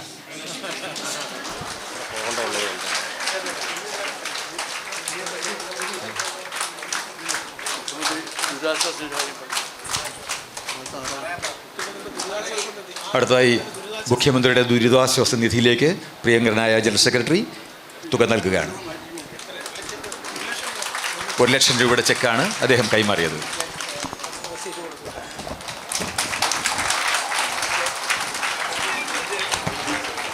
മുഖ്യമന്ത്രിക്ക് ഉപഹാരം സമർപ്പിക്കുകയാണ്. അടുത്ത നമ്മുടെ ഫിഷറീസ് വകുപ്പ് മന്ത്രി 2 വാക്ക് സംസാരിച്ച് അദ്ദേഹത്തിന് മുഖ്യമന്ത്രിയോടൊപ്പം പോകണമെന്ന് പറയുന്നു. 2 വാക്ക് സംസാരിച്ചിട്ട് ബഹുമാന അധ്യക്ഷൻ ഉദ്ഘാടനം നിർവഹിച്ച ബഹുമാനായ മുഖ്യമന്ത്രി, അതുപോലെ വേദിയിലുള്ള Shri Rajeev Chandrasekhar, Shri Kodikunnil Suresh, Shri IB Eden, Shri TJ Vinod MLA ഉൾപ്പെടെയുള്ള നേതാക്കളെ, ധീവരസഭയുടെ ഭാരവാഹികൾ, പ്രിയപ്പെട്ട സഹോദരി സഹോദരന്മാരെ, ഇവിടെ നേരത്തെ സൂചിപ്പിച്ചതുപോലെ നവോത്ഥാന നായകനും നമ്മുടെ ഈ ധീവരസഭയുടെ അതുപോലെ തന്നെ മറ്റ് പിന്നോക്കം നിൽക്കുന്ന ജനങ്ങളുടെ എല്ലാ വിഷയങ്ങളിലും ഇടപെട്ടുകൊണ്ട് നവോത്ഥാന പ്രവർത്തനങ്ങളിൽ നേതൃത്വം നൽകിയ പണ്ഡിറ്റ് കറുപ്പൻ സാറിൻ്റെ ജന്മദിനാഘോഷവും അതുപോലെ തന്നെ അദ്ദേഹം MLC ആയ 100ാം വർഷവും ആഘോഷിക്കുന്ന ഈ വേളയിൽ പങ്കെടുക്കാൻ സാധിച്ചതിൽ ഏറ്റവും കൂടുതൽ സന്തോഷം രേഖപ്പെടുത്തട്ടെ. ഇവിടെ എല്ലാവിധ ആശംസകളും ഈ ചടങ്ങിന് നേരുകയാണ്. ഇവിടെ ധീവരസഭയുടെ ജനറൽ സെക്രട്ടറി ദിനകരൻ സാറ് ഫിഷറീസുമായി ബന്ധപ്പെട്ട കുറേ നിർദ്ദേശങ്ങൾ നൽകുകയുണ്ടായി. തീർച്ചയായിട്ടും ആ നിർദ്ദേശങ്ങളൊക്കെ ഗവൺമെൻറ് പരിശോധിച്ച് വേണ്ട രീതിയിലുള്ള നടപടികൾ സ്വീകരിക്കും എന്ന് പറയാൻ ഞാൻ ആഗ്രഹിക്കുകയാണ്. നമ്മുടെ മുഖ്യമന്ത്രി ഇവിടെ സൂചിപ്പിച്ചതുപോലെ നമുക്ക് ദുഃഖകരമായ അവസ്ഥ, നമ്മുടെ 3 മത്സ്യത്തൊഴിലാളികളെ ഇപ്പോൾ കാണാതെ നമ്മൾ തെരച്ചിൽ നടത്തിക്കൊണ്ടിരിക്കുകയാണ്. എത്രയും വേഗം അതിനൊരു ഫലപ്രാപ്തി ഉണ്ടാകട്ടെ എന്ന് ആഗ്രഹിക്കുകയാണ്. അവർക്ക് വേണ്ട എല്ലാ നടപടികളും മുഖ്യമന്ത്രി സൂചിപ്പിച്ച പോലെ ഗവൺമെൻറ് അവരുടെ കൂടെയുണ്ട്.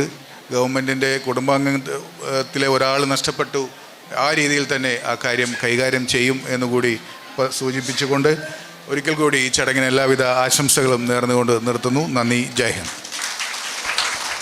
ബഹുമാനപ്പെട്ട ശ്രീ രാജീവ് ചന്ദ്രശേഖർജിയെ ഈ യോഗത്തെ അഭിസംബോധന ചെയ്തുകൊണ്ട് സംസാരിക്കാൻ ഏറെ ആദരവോടെ ക്ഷണിക്കുന്നു. അപ്പോൾ വേദിയിലും സദസ്സിലും എല്ലാവർക്കും എൻ്റെ വിനീതമായ നമസ്കാരം.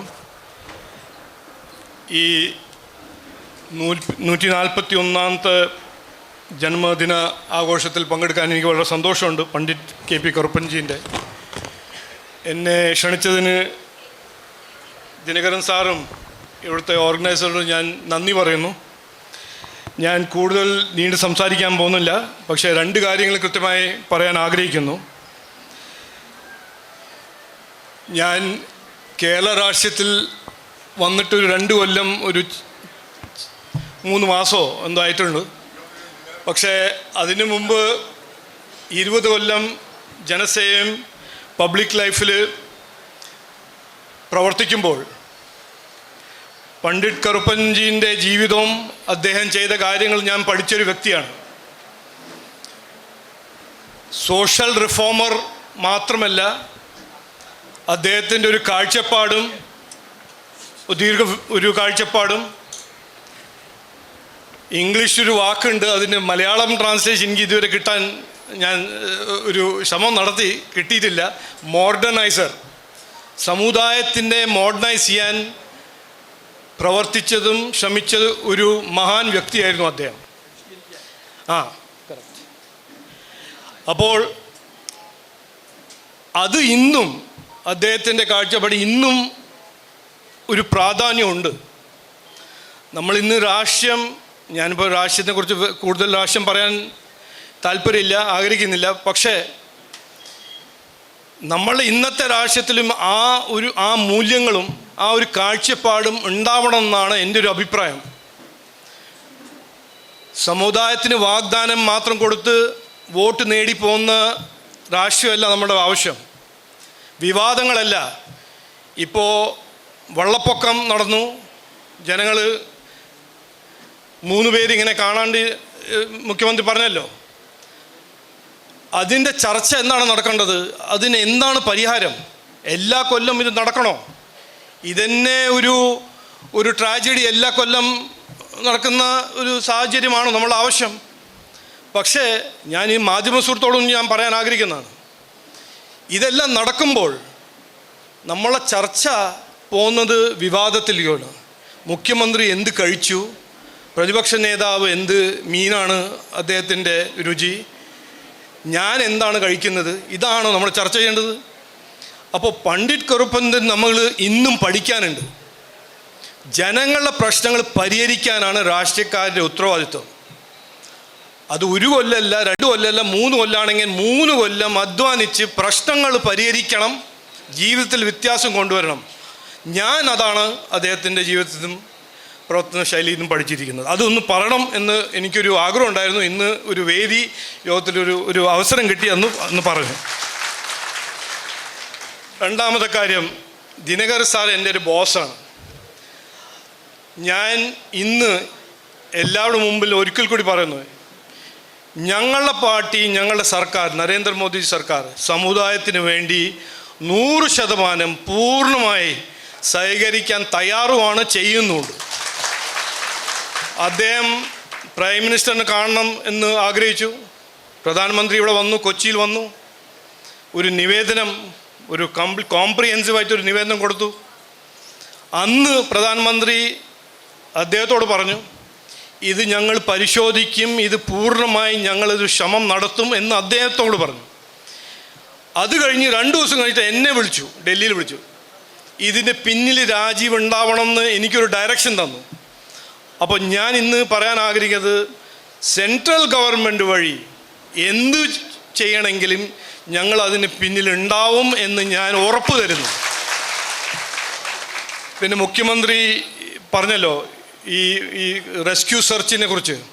ഞാൻ ഒരു കാര്യം പറയാണ്. അന്ന് രാവിലെ 7 മണിക്ക് എനിക്കൊരു കോൾ കിട്ടി. സംസ്ഥാന സർക്കാരിൻ്റെ ഒരു മന്ത്രി എന്നോട് പറഞ്ഞു, നമ്മൾ പെട്ടെന്ന് സെൻട്രൽ ഗവൺമെൻറ്റിന് സഹായം ആവശ്യപ്പെടുന്നു. ഞാൻ അന്ന് 7:15 രാവിലെ ഡിഫൻസ് മിനിസ്റ്ററിൻ്റെ ഫോണിൽ വിളിച്ച് പറഞ്ഞു, നമ്മൾക്ക് ഇത് പെട്ടെന്ന് ചെയ്യണം, കോസ്റ്റ് ഗാർഡും നേവിയും എല്ലാവരെയും മൊബിലൈസ് ചെയ്യണം. അന്ന് ഉച്ചയ്ക്ക് ഇതെല്ലാം അദ്ദേഹം നടപ്പിലാക്കി തന്നു. അപ്പോൾ ഞങ്ങളുണ്ട്, കൂടെ ഉണ്ടാവും. സംസ്ഥാന സർക്കാർ ആത്മാർത്ഥമായി സമുദായത്തിന് വേണ്ടി പ്രവർത്തിക്കാൻ ആണെങ്കിൽ അതിന് പൂർണ്ണ സഹകരണം തരാൻ സെൻട്രൽ ഗവൺമെൻറ് തയ്യാറാണെന്ന് ഞാൻ നരേന്ദ്രമോദി സർക്കാരിൻ്റെ പേരിൽ ഞാൻ പറയാൻ ആഗ്രഹിക്കുന്നു. കൂടെ ഉണ്ടാവും എന്ന് പറഞ്ഞ് വാക്ക് നിർത്തുന്നു. എല്ലാവർക്കും നമസ്കാരം, നന്ദി, ജയ് ഹിന്ദ്. MP കൊടിക്കുന്നിൽ സുരേഷ് അവരുടെ മറുപടി പ്രസംഗമാണ്. ഈ മറുപടി പ്രസംഗത്തിനായി ആദരവോടെ അദ്ദേഹത്തെ ക്ഷണിക്കുന്നു. ഈ ചടങ്ങിൽ അധ്യക്ഷത വഹിക്കുന്ന ധീവര സഭയുടെ പ്രസിഡന്റ് ശ്രീ MV വാരിജാക്ഷൻ അവർകൾ, ഈ സമ്മേളനത്തിൻ്റെ ഉദ്ഘാടനവും അവാർഡ് ദാനവും നിർവഹിച്ച കേരളത്തിൻ്റെ ഏറെ ബഹുമാന്യനായ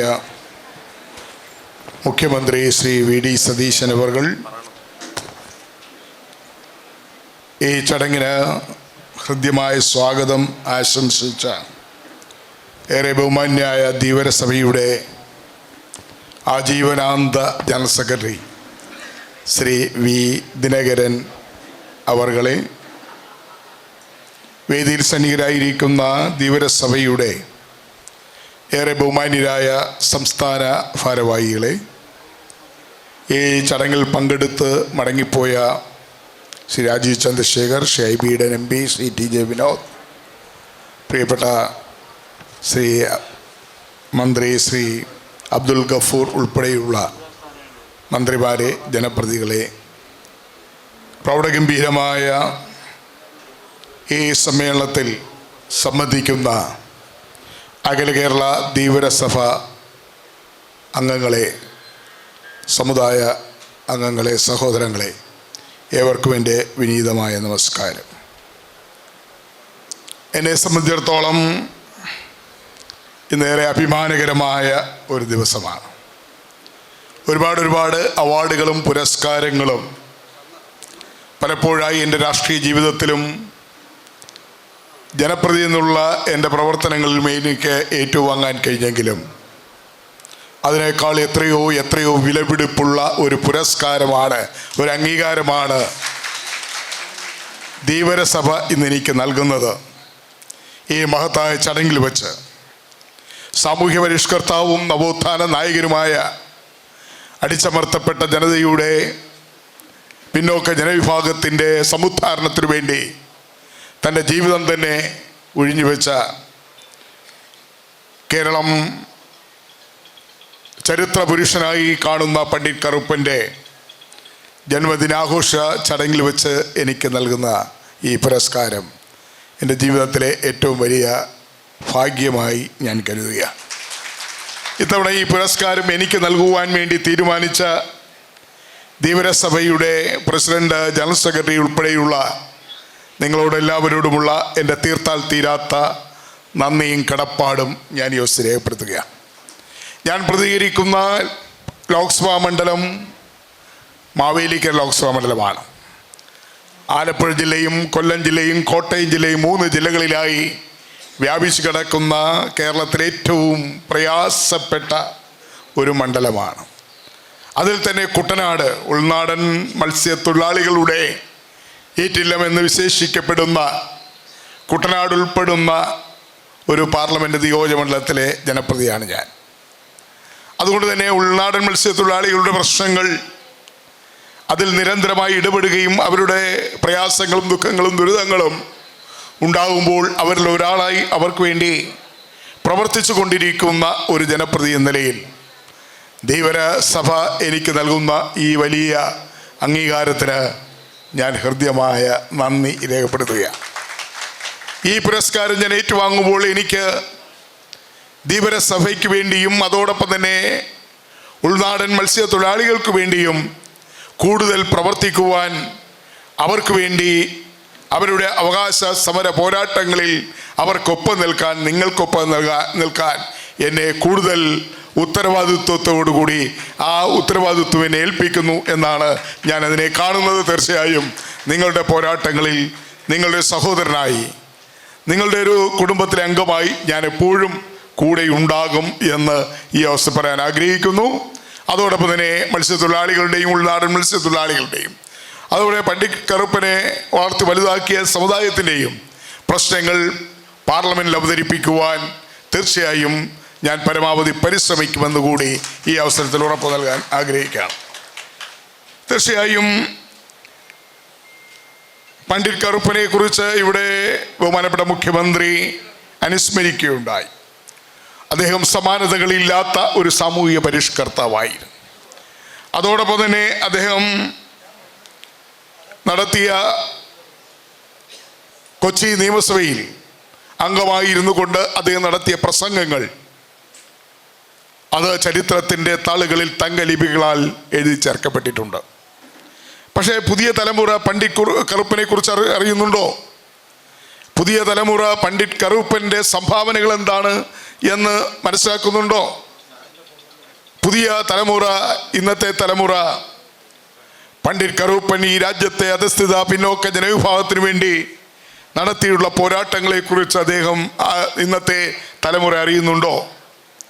അറിയണം എന്നാണ് എൻ്റെ അഭിപ്രായം. അതിന് നമ്മുടെ സർവകലാശാലകളിലും അതുപോലെ നമ്മുടെ വിദ്യാഭ്യാസ വകുപ്പിലും കീഴിലും പണ്ഡിറ്റ് കറുപ്പനെ കുറിച്ച് പുതിയ തലമുറയെ പഠിപ്പിക്കാനുള്ള പാഠപുസ്തകങ്ങളിലും അതോടൊപ്പം തന്നെ സർവകലാശാലകളുടെ ഗവേഷണ വിഭാഗത്തിലും പണ്ഡിറ്റ് കറുപ്പനെ പ്രത്യേകമായ പഠിപ്പിക്കാൻ, അതിന് റിസർച്ച് ഗവേഷണം നടത്താനൊക്കെയുള്ള സംവിധാനമുണ്ടാകണം.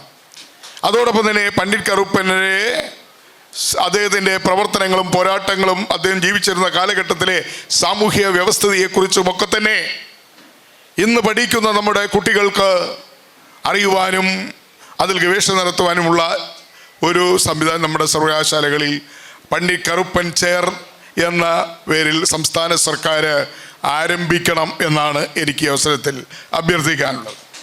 നമുക്കറിയാം, പണ്ഡിറ്റ് കറുപ്പൻ അദ്ദേഹത്തിന് ആവേശമുണ്ടായതും അദ്ദേഹത്തിൻ്റെ പോരാട്ട ഭൂമികയിൽ അദ്ദേഹത്തിന് മാതൃകയായ ഡോക്ടർ ബാബാ സാഹേബ് അംബേദ്കർ ആയിരുന്നു. അതോടൊപ്പം തന്നെ മഹാത്മാ ശ്രീ അയ്യങ്കാളിയായിരുന്നു. അതോടൊപ്പം തന്നെ ശ്രീനാരായണ ഗുരുദേവനായിരുന്നു.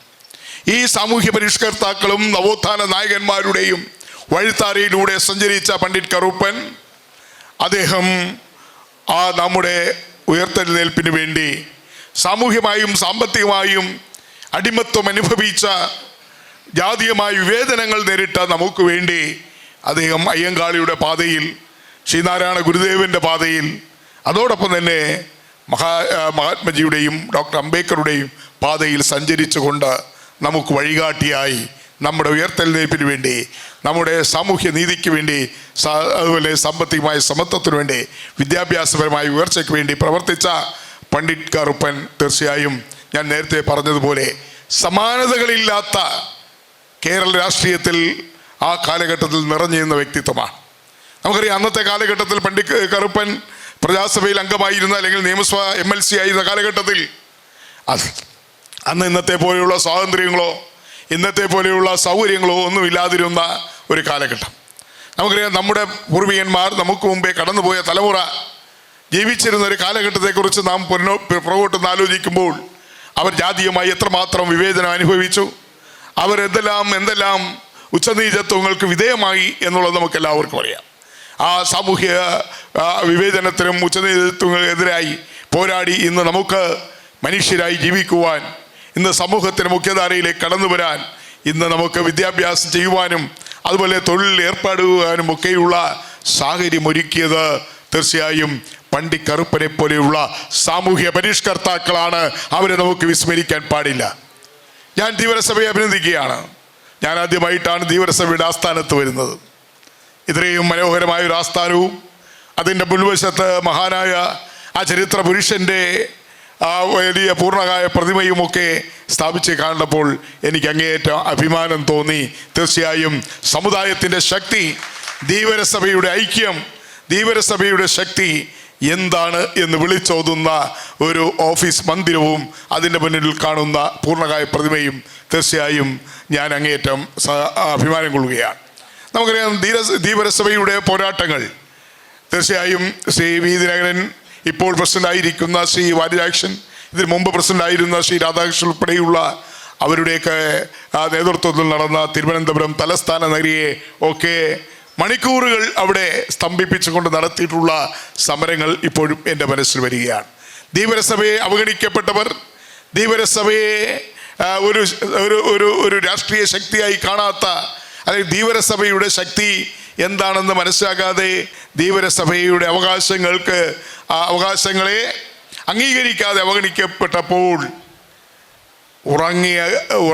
ഉറക്കം നടിച്ചവരെ ഉണർത്തുവാനുള്ള ശക്തി തെളിയിച്ച പ്രസ്ഥാനമാണ്, സമുദായമാണ് ധീവരസഭ.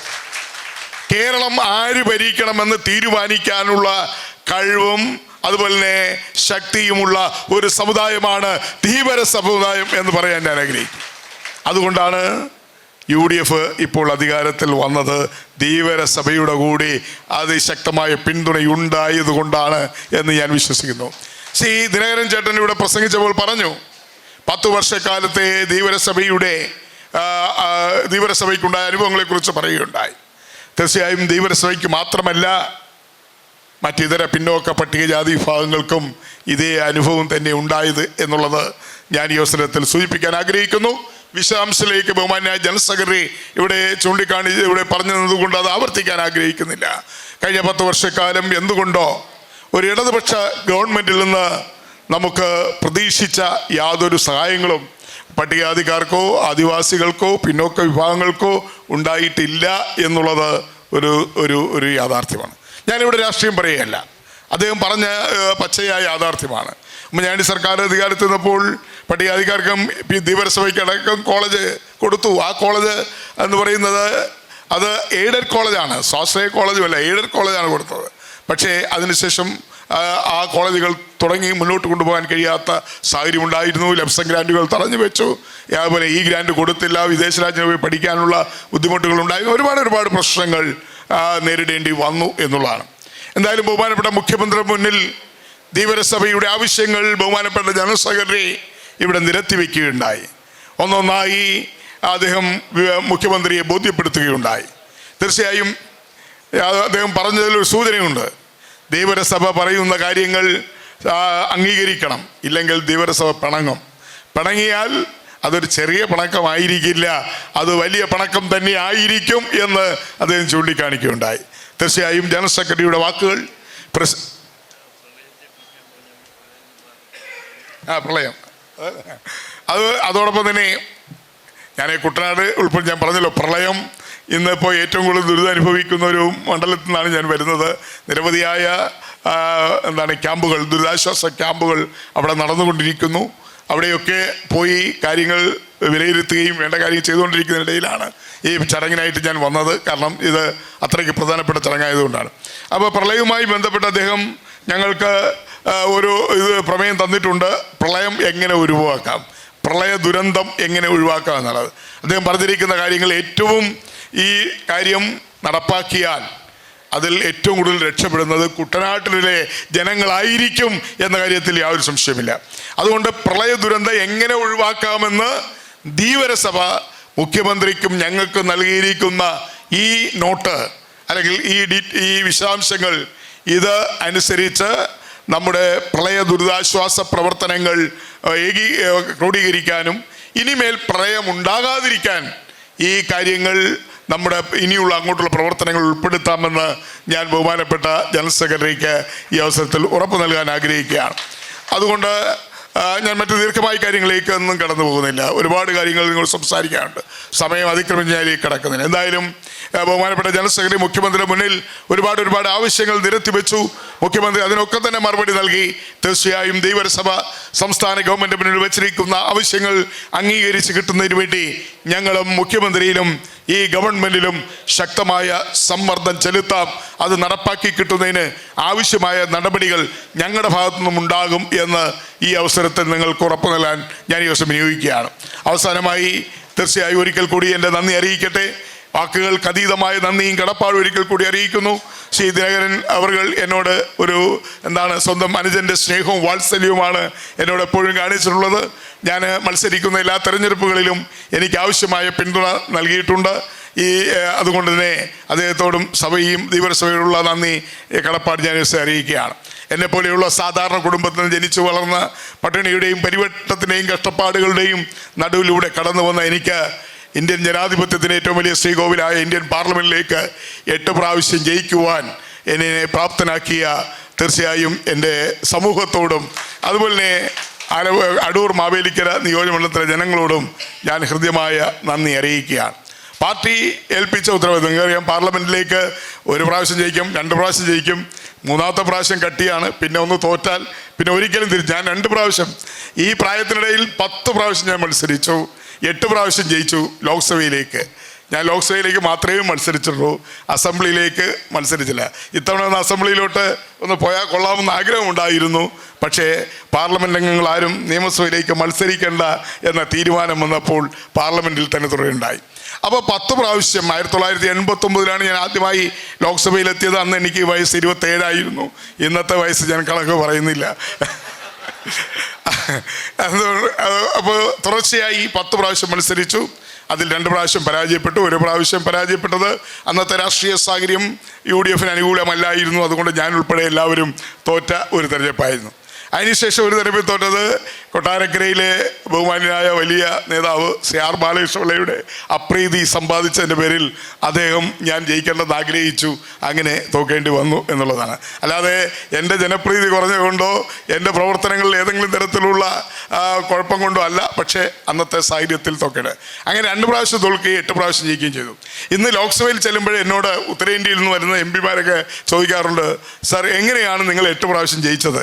ഞങ്ങൾക്ക് 1 പ്രാവശ്യം തന്നെ ജയിച്ച വലിയ പാടുപെട്ടാണ്. അതുകൊണ്ട് ഈ 8 പ്രാവശ്യം എങ്ങനെയാണ് ലോക്സഭയിലേക്ക് ജയിച്ചത് എന്ന് എല്ലാ പാർട്ടിയിലും പെട്ട MP-മാർ എന്നോട് ചോദിക്കാറുണ്ട്. അവരൊക്കെ വളരെ അതിശയത്തോടു കൂടിയാണ് എന്നെ കാണുന്നത് 8 പ്രാവശ്യം തുടർച്ചയായി. അതാണ് ഇന്ന് പാർലമെൻറ്റിൽ ലോക്സഭയിൽ 3 തലമുറകളിൽപ്പെട്ട, അതായത് അച്ഛൻ, അത് പിന്നെ മകൻ്റെ മകൻ, ഇങ്ങനെ 3 തലമുറയിൽപ്പെട്ടവരുടെ ഒപ്പമാണ് ഞാനിരിക്കുന്നത്. നേരത്തെ അച്ഛനോടൊപ്പം MP ആയിരുന്നു, അതുപോലെ മകനോടൊപ്പം MP ആയിരുന്നു, ഇപ്പൊ കൊച്ചുമകനോടൊപ്പവും ലോക്സഭയിൽ അംഗമായിരിക്കുന്ന ഒരു ജനപ്രതിയാണ്, ഒരു പാർലമെന്റാണ്. ഇതിന് എനിക്ക് ഭാഗ്യം നൽകിയ എനിക്ക് ബഹുമാനപ്പെട്ട മുഖ്യമന്ത്രി ഇവിടെ ചൂണ്ടിക്കാണിച്ച പോലെ എന്തുകൊണ്ടാണ് ജയിക്കുന്നതെന്ന് ഒരുപാട് ചോദ്യങ്ങൾ മറ്റ് MP-മാരിൽ ഞാൻ ചോദ്യങ്ങൾക്ക് എന്നോട് ചോദിക്കാറുണ്ട്. കാരണം ഞാൻ നേരത്തെ പറഞ്ഞു 2 പ്രാവശ്യം തോറ്റു. ലോക്സഭയിലൊക്കെ 1 പ്രാവശ്യം തോറ്റിട്ട് പിന്നെ തിരിച്ചു വരിക എന്ന് പറയുന്നത് വലിയ പ്രയാസമുള്ള കാര്യമാണ്. ഞാൻ 2 പ്രാവശ്യം തോറ്റിട്ടും വീണ്ടും ഞാൻ തന്നെ വന്നു. അതിന് കാരണം വീണ്ടും തോറ്റതിന് ശേഷം എനിക്ക് പകരം വരുന്ന MP-യുടെ പെർഫോമൻസ് അതുമായി കമ്പയർ ചെയ്യുമ്പോൾ അവരെക്കാൾ ഭേദം ഞാനാണ് എന്ന വോട്ടർമാർക്ക് തോന്നുന്നത് കൊണ്ടാണ് വീണ്ടും ഞാൻ എന്നെ തന്നെ തിരഞ്ഞെടുക്കുന്നത് എന്നുള്ളതാണ് വസ്തുത. അപ്പോൾ മണ്ഡലത്തിലുള്ള ജനങ്ങളുടെ പ്രതിബദ്ധത, വികസന പ്രവർത്തനങ്ങളിലുള്ള പ്രതിബദ്ധത, പ്രത്യേകിച്ചും കേന്ദ്ര ഗവൺമെൻറ്റുമായി ബന്ധപ്പെട്ട റെയിൽവേ, ടെലികമ്മ്യൂണിക്കേഷൻ, അതുപോലെ തന്നെ അതുമായി ബന്ധപ്പെട്ട പല കാര്യങ്ങളിലും സാധാരണ ജനങ്ങൾ അനുഭവിക്കുന്ന പ്രശ്നങ്ങളിൽ ഇടപെട്ടതിന് പരിഹാരം കണ്ടെത്തുവാൻ വേണ്ടി ശ്രമിക്കുന്നു. ഇതൊക്കെയാണ് വിജയത്തിൻ്റെ രഹസ്യം. എപ്പോഴും ജനങ്ങളുടെ ഇടയിൽ പ്രവർത്തിക്കുക, ജനങ്ങൾക്കൊപ്പം നിൽക്കുക, ജനങ്ങളുടെ ആവശ്യങ്ങൾ നിറവേറ്റി കൊടുക്കുക, ആ ആവശ്യങ്ങളുമായി വരുന്ന ജനങ്ങളോട് ഇടപെടുന്നത് ആത്മാർത്ഥതയോടുകൂടി ആയിരിക്കണം എന്നുള്ളതാണ് ഏറ്റവും പ്രധാനം. അങ്ങനെയുള്ളവർക്ക് തീർച്ചയായും ജനഹൃദയങ്ങളിൽ സ്ഥാനം നേടാൻ കഴിയും എന്നുള്ളത് കൊണ്ടാണ് എന്നെ സംബന്ധിച്ചിടത്തോളം എനിക്ക് ഈ 8 പ്രാവശ്യം ജയിക്കാൻ കഴിഞ്ഞത്. തീർച്ചയായും ഈ 8 പ്രാവശ്യം ലോക്സഭയിൽ ജയിച്ചു. പക്ഷേ ഇത്തവണ ഞാൻ ലോക്സഭയിൽ പ്രോട്ടേം സ്പീക്കർ ആകേണ്ടിയിരുന്നു. അതെനിക്ക് അവസരം നിഷേധിച്ചു. അത് കഴിഞ്ഞിപ്പോൾ ലോക്സഭയിൽ ഡെപ്യൂട്ടി സ്പീക്കർ ആകേണ്ടതായിരുന്നു, അതും അവസരം നിഷേധിച്ചു. കാരണം കാരണം ഞാൻ വിശദീകരിക്കുന്നത്, കാരണം സാധാരണ ലോക്സഭയിൽ സ്പീക്കർ ഭരണകക്ഷിക്കും ഡെപ്യൂട്ടി സ്പീക്കർ പ്രതിപക്ഷത്തിനുമാണ്. പ്രതിപക്ഷത്തിലെ ഏറ്റവും വലിയ പാർട്ടിക്കാണ് ഡെപ്യൂട്ടി സ്പീക്കർ. പ്രതിപക്ഷത്തിലെ ഏറ്റവും വലിയ പാർട്ടി ഞാൻ പ്രതിനിധീകരിക്കുന്ന പാർട്ടിയാണ്, 100 അംഗങ്ങളുള്ള പാർട്ടിയാണ്. അപ്പോൾ ഓട്ടോമാറ്റിക്കായിട്ട് ലോക്സഭയിലെ കീഴ്വഴക്കം അനുസരിച്ച് അത് ഞങ്ങൾക്ക് ലഭിക്കേണ്ടത്. അങ്ങനെ ഞങ്ങൾക്ക് ലഭിച്ചിരുന്നുവെങ്കിൽ ഏറ്റവും സീനിയർ അംഗം എന്ന നിലയിൽ, കേട്ടോ ചേട്ടാ, ഏറ്റവും കൂടുതൽ സീനിയർ അംഗം എന്ന നിലയിൽ ഞാൻ ഡെപ്യൂട്ടി സ്പീക്കർ, ക്യാബിനറ്റ് റാങ്കുള്ള ഒരു കേന്ദ്രമന്ത്രിയുടെ ക്യാബിനറ്റ് റാങ്കുള്ള ഡെപ്യൂട്ടി സ്പീക്കറായിട്ട് ഇരിക്കേണ്ടതാണ്. പക്ഷേ നിർഭാഗ്യകരമായി പോയി ലോക്സഭയിൽ കഴിഞ്ഞ 8 വർഷമായിട്ട് ഡെപ്യൂട്ടി സ്പീക്കർ ഇല്ല. ഡെപ്യൂട്ടി സ്പീക്കർ പദവി കോൺസ്റ്റിറ്റ്യൂഷണൽ ഭരണഘടനാപരമായ ഒരു പോസ്റ്റാണ്, അതൊരു കീഴ്വഴക്കമാണ്. ലോക്സഭയിൽ സ്പീക്കർ ഭരണകക്ഷിക്കും ഡെപ്യൂട്ടി സ്പീക്കർ പ്രതിപക്ഷത്തിനും എന്നുള്ളത് കീഴ്വഴക്കമാണ്. അങ്ങനെ എല്ലാ ഗവൺമെൻറ്റുകളും വാജ്പേയി വന്നപ്പോൾ കോൺഗ്രസ്സുകാരനായിരുന്നു ഡെപ്യൂട്ടി സ്പീക്കർ. അത് നരസിംഹറാവുവും മൻമോഹൻ സിംഗും പ്രധാനമന്ത്രി ആയിരിക്കുന്ന സമയത്ത് സ്പീക്കർ കോൺഗ്രസും ഡെപ്യൂട്ടി സ്പീക്കർ BJP ആയിരുന്നു. ആ കീഴ്വഴക്കം ഇപ്പോൾ ലംഘിച്ചിരിക്കുകയാണ്. ഞാൻ ആകുന്നത് കൊണ്ടാണോ എന്നെനിക്കറിയില്ല. എന്തുകൊണ്ടും അവിടെയും എനിക്ക് ലഭിക്കേണ്ട ഒരു പ്രധാനപ്പെട്ട ഭരണഘടനാ പദവി കിട്ടാതെ നിൽക്കുന്ന ഒരു ഹതഭാഗ്യവനാണ് എന്ന് പറയുവാൻ ഞാൻ വിസ്മരിക്കുകയാണ്. അതുപോട്ടെ, എന്തായാലും അത് അല്ല, ഞാൻ പറഞ്ഞത് ഒരു ഭരണഘടന, ഒരു കോൺസ്റ്റിറ്റ്യൂഷണൽ പോസ്റ്റ്, അതായത് ഒരു ക്യാബിനറ്റ് റാങ്ക് പോസ്റ്റിൽ ഇരിക്കേണ്ട പ്രതിപക്ഷത്തെ ലോക്സഭയിലെ സീനിയർ MP എന്ന നിലയിൽ. പക്ഷേ ഇന്ന് അത് രാഷ്ട്രീയമായ ഒരു കാഴ്ചപ്പാടുകൂടി ആയിരിക്കണം ഇനി അത് പ്രതിപക്ഷത്തിന് കൊടുക്കണം. അത് വേക്കൻ്റാണ്, അതാരും ഫില്ല് ചെയ്തിട്ടില്ല. പല കോടതികളിലൊക്കെ പോയ വിഷയമാണ്. പക്ഷേ അത് ഇതുവരെ നടന്നിട്ടില്ല. അപ്പോൾ അത് നമുക്ക് അതിനകത്ത് യാതൊരു തരത്തിലുള്ള ഇതുമില്ല. അത് ഗവൺമെൻറ്റും പ്രതിപക്ഷവും തമ്മിലുള്ള ഒരു അണ്ടർസ്റ്റാൻഡിംഗ് ആണ്, കീഴ്വഴക്കമാണ്. അത് നടന്നില്ല. അപ്പോൾ അതുകൊണ്ടാണ് അത് ഞാൻ ഇന്ന് സാന്ദർഭികമായി ചൂണ്ടിക്കാണിച്ചേ ഉള്ളൂ. എന്തായാലും ഈ കാലയളവിനുള്ളിൽ പാർട്ടിയിലും അതുപോലെ ഗവൺമെൻറ്റിലും അതുപോലെ പാർലമെൻ്ററി രംഗത്തും ഒരുപാട് പ്രവർത്തിക്കാൻ അവസരം ലഭിച്ചു. ഇതൊക്കെ തന്നെ എന്നെപ്പോലെയുള്ള സാധാരണക്കാരന് എങ്ങനെ കഴിഞ്ഞു എന്ന് ഞാൻ പലപ്പോഴും ചിന്തിക്കാറുണ്ട്. ഞാൻ രാഷ്ട്രീയത്തിൽ വന്നത് MP ആകും, മന്ത്രിയാകും, കേന്ദ്രമന്ത്രിയാകും എന്നൊന്നും ഒരു പ്രതീക്ഷയുടെയും കൂടിയല്ല. കാരണം അങ്ങനെ നമുക്ക് പിന്തുണ തരാനുള്ള ഒരു ഫാമിലി ബാക്ക്ഗ്രൗണ്ട് ഇല്ലായിരുന്നു. സാമ്പത്തികമായി അച്ഛൻ കൃഷിപ്പണിയാണ്, അമ്മ വയലിൽ ഞാർന്നിടുന്ന കർഷക തൊഴിലാളിയാണ്. അങ്ങനെയുള്ള ഒരു സാധാരണ കുടുംബത്തിൽ നിന്ന് പട്ടിണിയും കഷ്ടപ്പാടുകൾ സഹിച്ച് വന്ന ഒരാളെന്ന നിലയിൽ ഈ ഒരു പദവിയിലൊന്നും വരുമെന്ന് ആഗ്രഹിച്ചല്ല, അങ്ങനെ ഒരു ഉദ്ദേശത്തോടും കൂടിയല്ല വിദ്യാർത്ഥി രംഗത്ത് പ്രവർത്തിച്ചത്. പക്ഷേ അവിടെ നിന്ന് പാർട്ടി അവസരം തന്നു. അങ്ങനെ പാർട്ടി തന്ന അവസരം പരമാവധി അത് ജനങ്ങൾക്ക് വേണ്ടി പ്രവർത്തിച്ച് മുന്നോട്ട് വരാൻ എനിക്ക് കഴിഞ്ഞു. നിങ്ങൾ തരുന്ന ഇതുപോലെയുള്ള പ്രോത്സാഹനവും ഇതുപോലെയുള്ള പുരസ്കാരങ്ങളും തുടർന്നും ജനങ്ങൾക്ക് വേണ്ടി, അതിൽ തന്നെ ഈ രാജ്യത്തെ പാർശ്വവൽക്കരിക്കപ്പെട്ട ജനവിഭാഗം, പട്ടികജാതി പിന്നോക്ക ജനവിഭാഗങ്ങൾക്ക് വേണ്ടി പ്രവർത്തിക്കുവാനും പോരാടുവാനും എനിക്ക് കൂടുതൽ ശക്തി പകരും, ആവേശം പകരും എന്നൊരിക്കൽ കൂടി സന്തോഷം അറിയിച്ചുകൊണ്ട് എന്നെ ആദരിച്ച, എനിക്ക് ഈ പുരസ്കാരം നൽകിയ, ഈ അവാർഡ് നൽകിയ ധീവര സഭയോടുള്ള എൻ്റെ നന്ദിയും കടപ്പാടും എക്കാലവും ഉണ്ടാകും എന്നൊരിക്കൽ കൂടി അറിയിച്ചുകൊണ്ട് നിങ്ങൾക്ക് വേണ്ടിയുള്ള പോരാട്ടം, നിങ്ങളുടെ അവകാശ സംരക്ഷണ പോരാട്ടത്തിൽ എപ്പോഴും ഞാനും അതിന് നിങ്ങളോടൊപ്പം ഉണ്ടാകും എന്നൊരിക്കൽ കൂടി അറിയിച്ചുകൊണ്ട് എൻ്റെ നന്ദിയും കടപ്പാടും വീണ്ടും വീണ്ടും അറിയിക്കുന്നു. നന്ദി, നമസ്കാരം, ജയ് ഹിന്ദ്. ബഹുമാനായ കൊടിക്കുന്നിൽ സുരേഷ് MP അവർക്ക് ഈ അവാർഡ് സമർപ്പിക്കുമ്പോൾ അദ്ദേഹത്തെക്കുറിച്ച് കുറച്ച് വാക്കുകൾ പറയണമെന്നുണ്ടായിരുന്നു. പക്ഷേ മുഖ്യമന്ത്രിയുടെ തിരക്കും ആ ചടങ്ങിൽ അത് ആ സമയത്ത് പറഞ്ഞാൽ എത്രത്തോളം നിങ്ങളുടെ ഹൃദയത്തിലേക്ക് എത്തും എന്നുള്ള സംശയവും കൊണ്ട് പറയാതിരുന്നാണ്. ബഹുമാനായ കൊടിക്കുന്നിൽ സുരേഷ് MP അനുവാദത്തോടുകൂടി ഞാനത് വായിക്കുകയാണ്. ശ്രീ കൊടിക്കുന്നിൽ സുരേഷ് MP പ്രാഥമിക വിദ്യാഭ്യാസത്തിന് ശേഷം ഗവൺമെൻറ് ലോ കോളേജിൽ നിന്ന് നിയമബിരുദം, വിദ്യാർത്ഥി സംഘടനയായ KSUവിലൂടെ പൊതുരംഗത്തേക്ക് 1989 മുതൽ ലോകസഭാംഗം, 1996 അഖിലേന്ത്യാ youth Congress general secretary, KPCC അംഗം, 2012 മുതൽ 2014 വരെ കേന്ദ്ര തൊഴിൽ വകുപ്പ് സഹമന്ത്രി, 2018 മുതൽ 2025 വരെ KPCC വർക്കിംഗ് പ്രസിഡന്റ്, AIC സെക്രട്ടറിയായും സേവനമനുഷ്ഠിച്ചിട്ടുണ്ട്. 17ാം ലോകസഭയിലും ഇപ്പോൾ 18ാം ലോകസഭയിലും കോൺഗ്രസ് ചീഫ് വിപ്പായി പ്രവർത്തിച്ചു വരുന്നു. നിലവിലേറ്റവും കൂടുതൽ കാലം ലോകസഭാംഗം, കഴിഞ്ഞ 29 വർഷമായി പാർലമെൻറ്റിൽ അംഗമായി അനുസ്യൂതം തുടരുന്നു.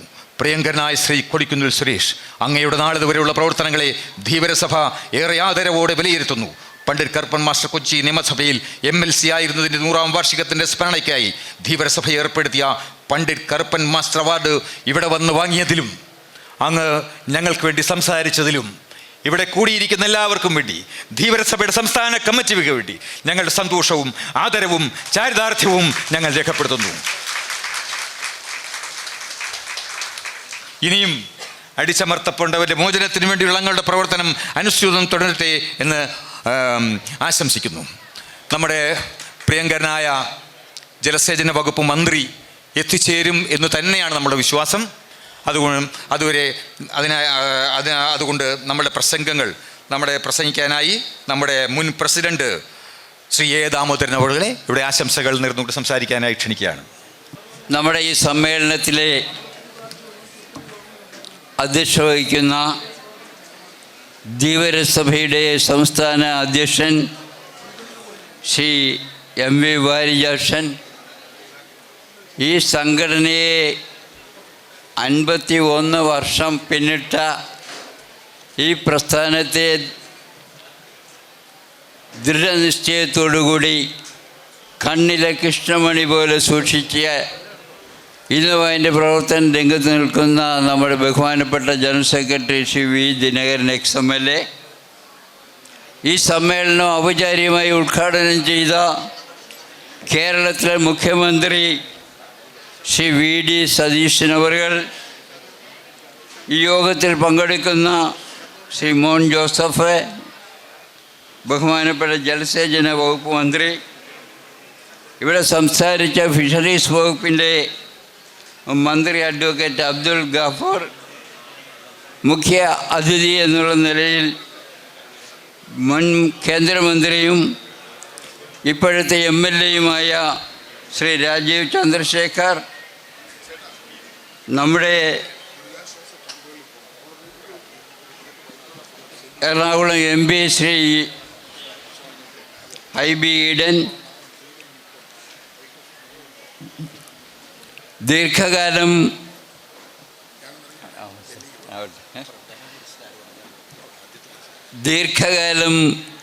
ഇന്ത്യൻ പാർലമെൻറ്റിലെ MP-ആയി സേവനമനുഷ്ഠിക്കുവാൻ അവസരം കിട്ടുകയും നമ്മുടെ ഈ സമ്മേളനത്തിൽ പണ്ഡിറ്റ് കാർപ്പൻ്റെ അവാർഡ് സ്വീകരിക്കുകയും ചെയ്ത നമ്മുടെ ബഹുമാനപ്പെട്ട MP ശ്രീ കൊടിക്കുന്നിൽ സുരേഷ്,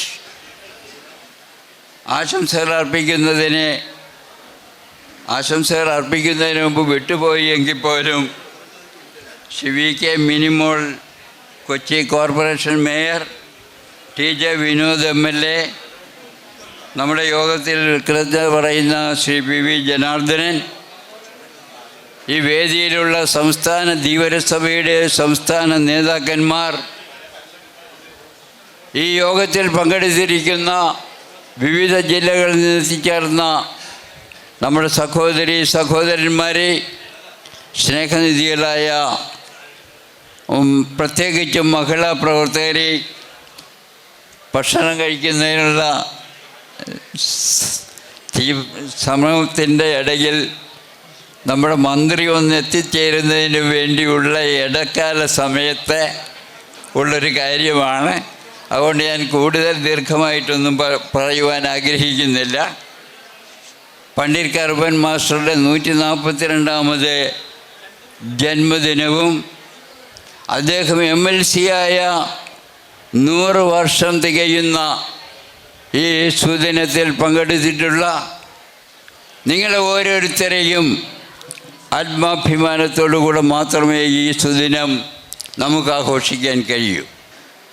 അതിൽ നിങ്ങളോടൊപ്പം ചേരുവാനും ഇങ്ങനെ ഒരു വേദിയിൽ സംസാരിക്കാനും അവസരം ലഭിച്ചതിന് പ്രത്യേകമായി നന്ദി രേഖപ്പെടുത്തുന്നതും, അതോടൊപ്പം തന്നെ കേരളത്തിലെ മത്സ്യത്തൊഴിലാളികളുടെയും ധീവരസഭയുടെയും ധീവര സമൂഹത്തിൻ്റെയും പ്രശ്നങ്ങളിൽ കഴിഞ്ഞ കാലങ്ങളിൽ വ്യത്യസ്തമായ ഒരു സമീപനം മുൻകാലങ്ങളിലുണ്ടായിട്ടുണ്ട്. അതിനെ തുടർന്ന് നമുക്ക് ലഭിക്കും എന്ന പ്രതീക്ഷയാണ് നമുക്കുള്ളത്. ബഹുമാനപ്പെട്ട മുഖ്യമന്ത്രിയും ഫിഷറീസ് മന്ത്രിയും അടക്കം അത്തരം ചില കാര്യങ്ങൾ പറയുകയും നമ്മളുടെ പ്രശ്നങ്ങൾ കൃത്യമായി വേദികളിൽ അവതരിപ്പിക്കുകയും അത് ചർച്ച ചെയ്യുന്നതിനുള്ള ഈ പ്രത്യേക പ്രളയ ദുരിതം എന്നുള്ള നിലയിൽ സമയമില്ലാത്തത് കൊണ്ടാണ് അടിയന്തിരമായി തന്നെ അത്തരം വിഷയങ്ങളിൽ ചർച്ചയുണ്ടാകും, നമുക്ക് അനുകൂലമായ തീരുമാനമുണ്ടാകും എന്നാണ് പ്രതീക്ഷിക്കുന്നത്.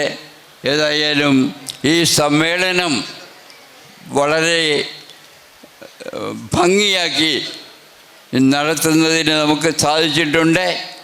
അതിൽ പങ്കുചേർന്നിട്ടുള്ള എല്ലാ ആളുകളുടെയും ധീവരസഭയുടെ സംസ്ഥാന കമ്മിറ്റിക്ക് വേണ്ടി പ്രത്യേകമായി അഭിനന്ദനങ്ങൾ അർപ്പിക്കുകയും ഈ യോഗത്തിന് എല്ലാവിധ ഭാവുകങ്ങളും അർപ്പിച്ചുകൊണ്ട് ഞാൻ എൻ്റെ ചെറിയ വാക്കുകൾ സംഹരിക്കുന്നു. നിങ്ങൾക്ക് നമസ്കാരം.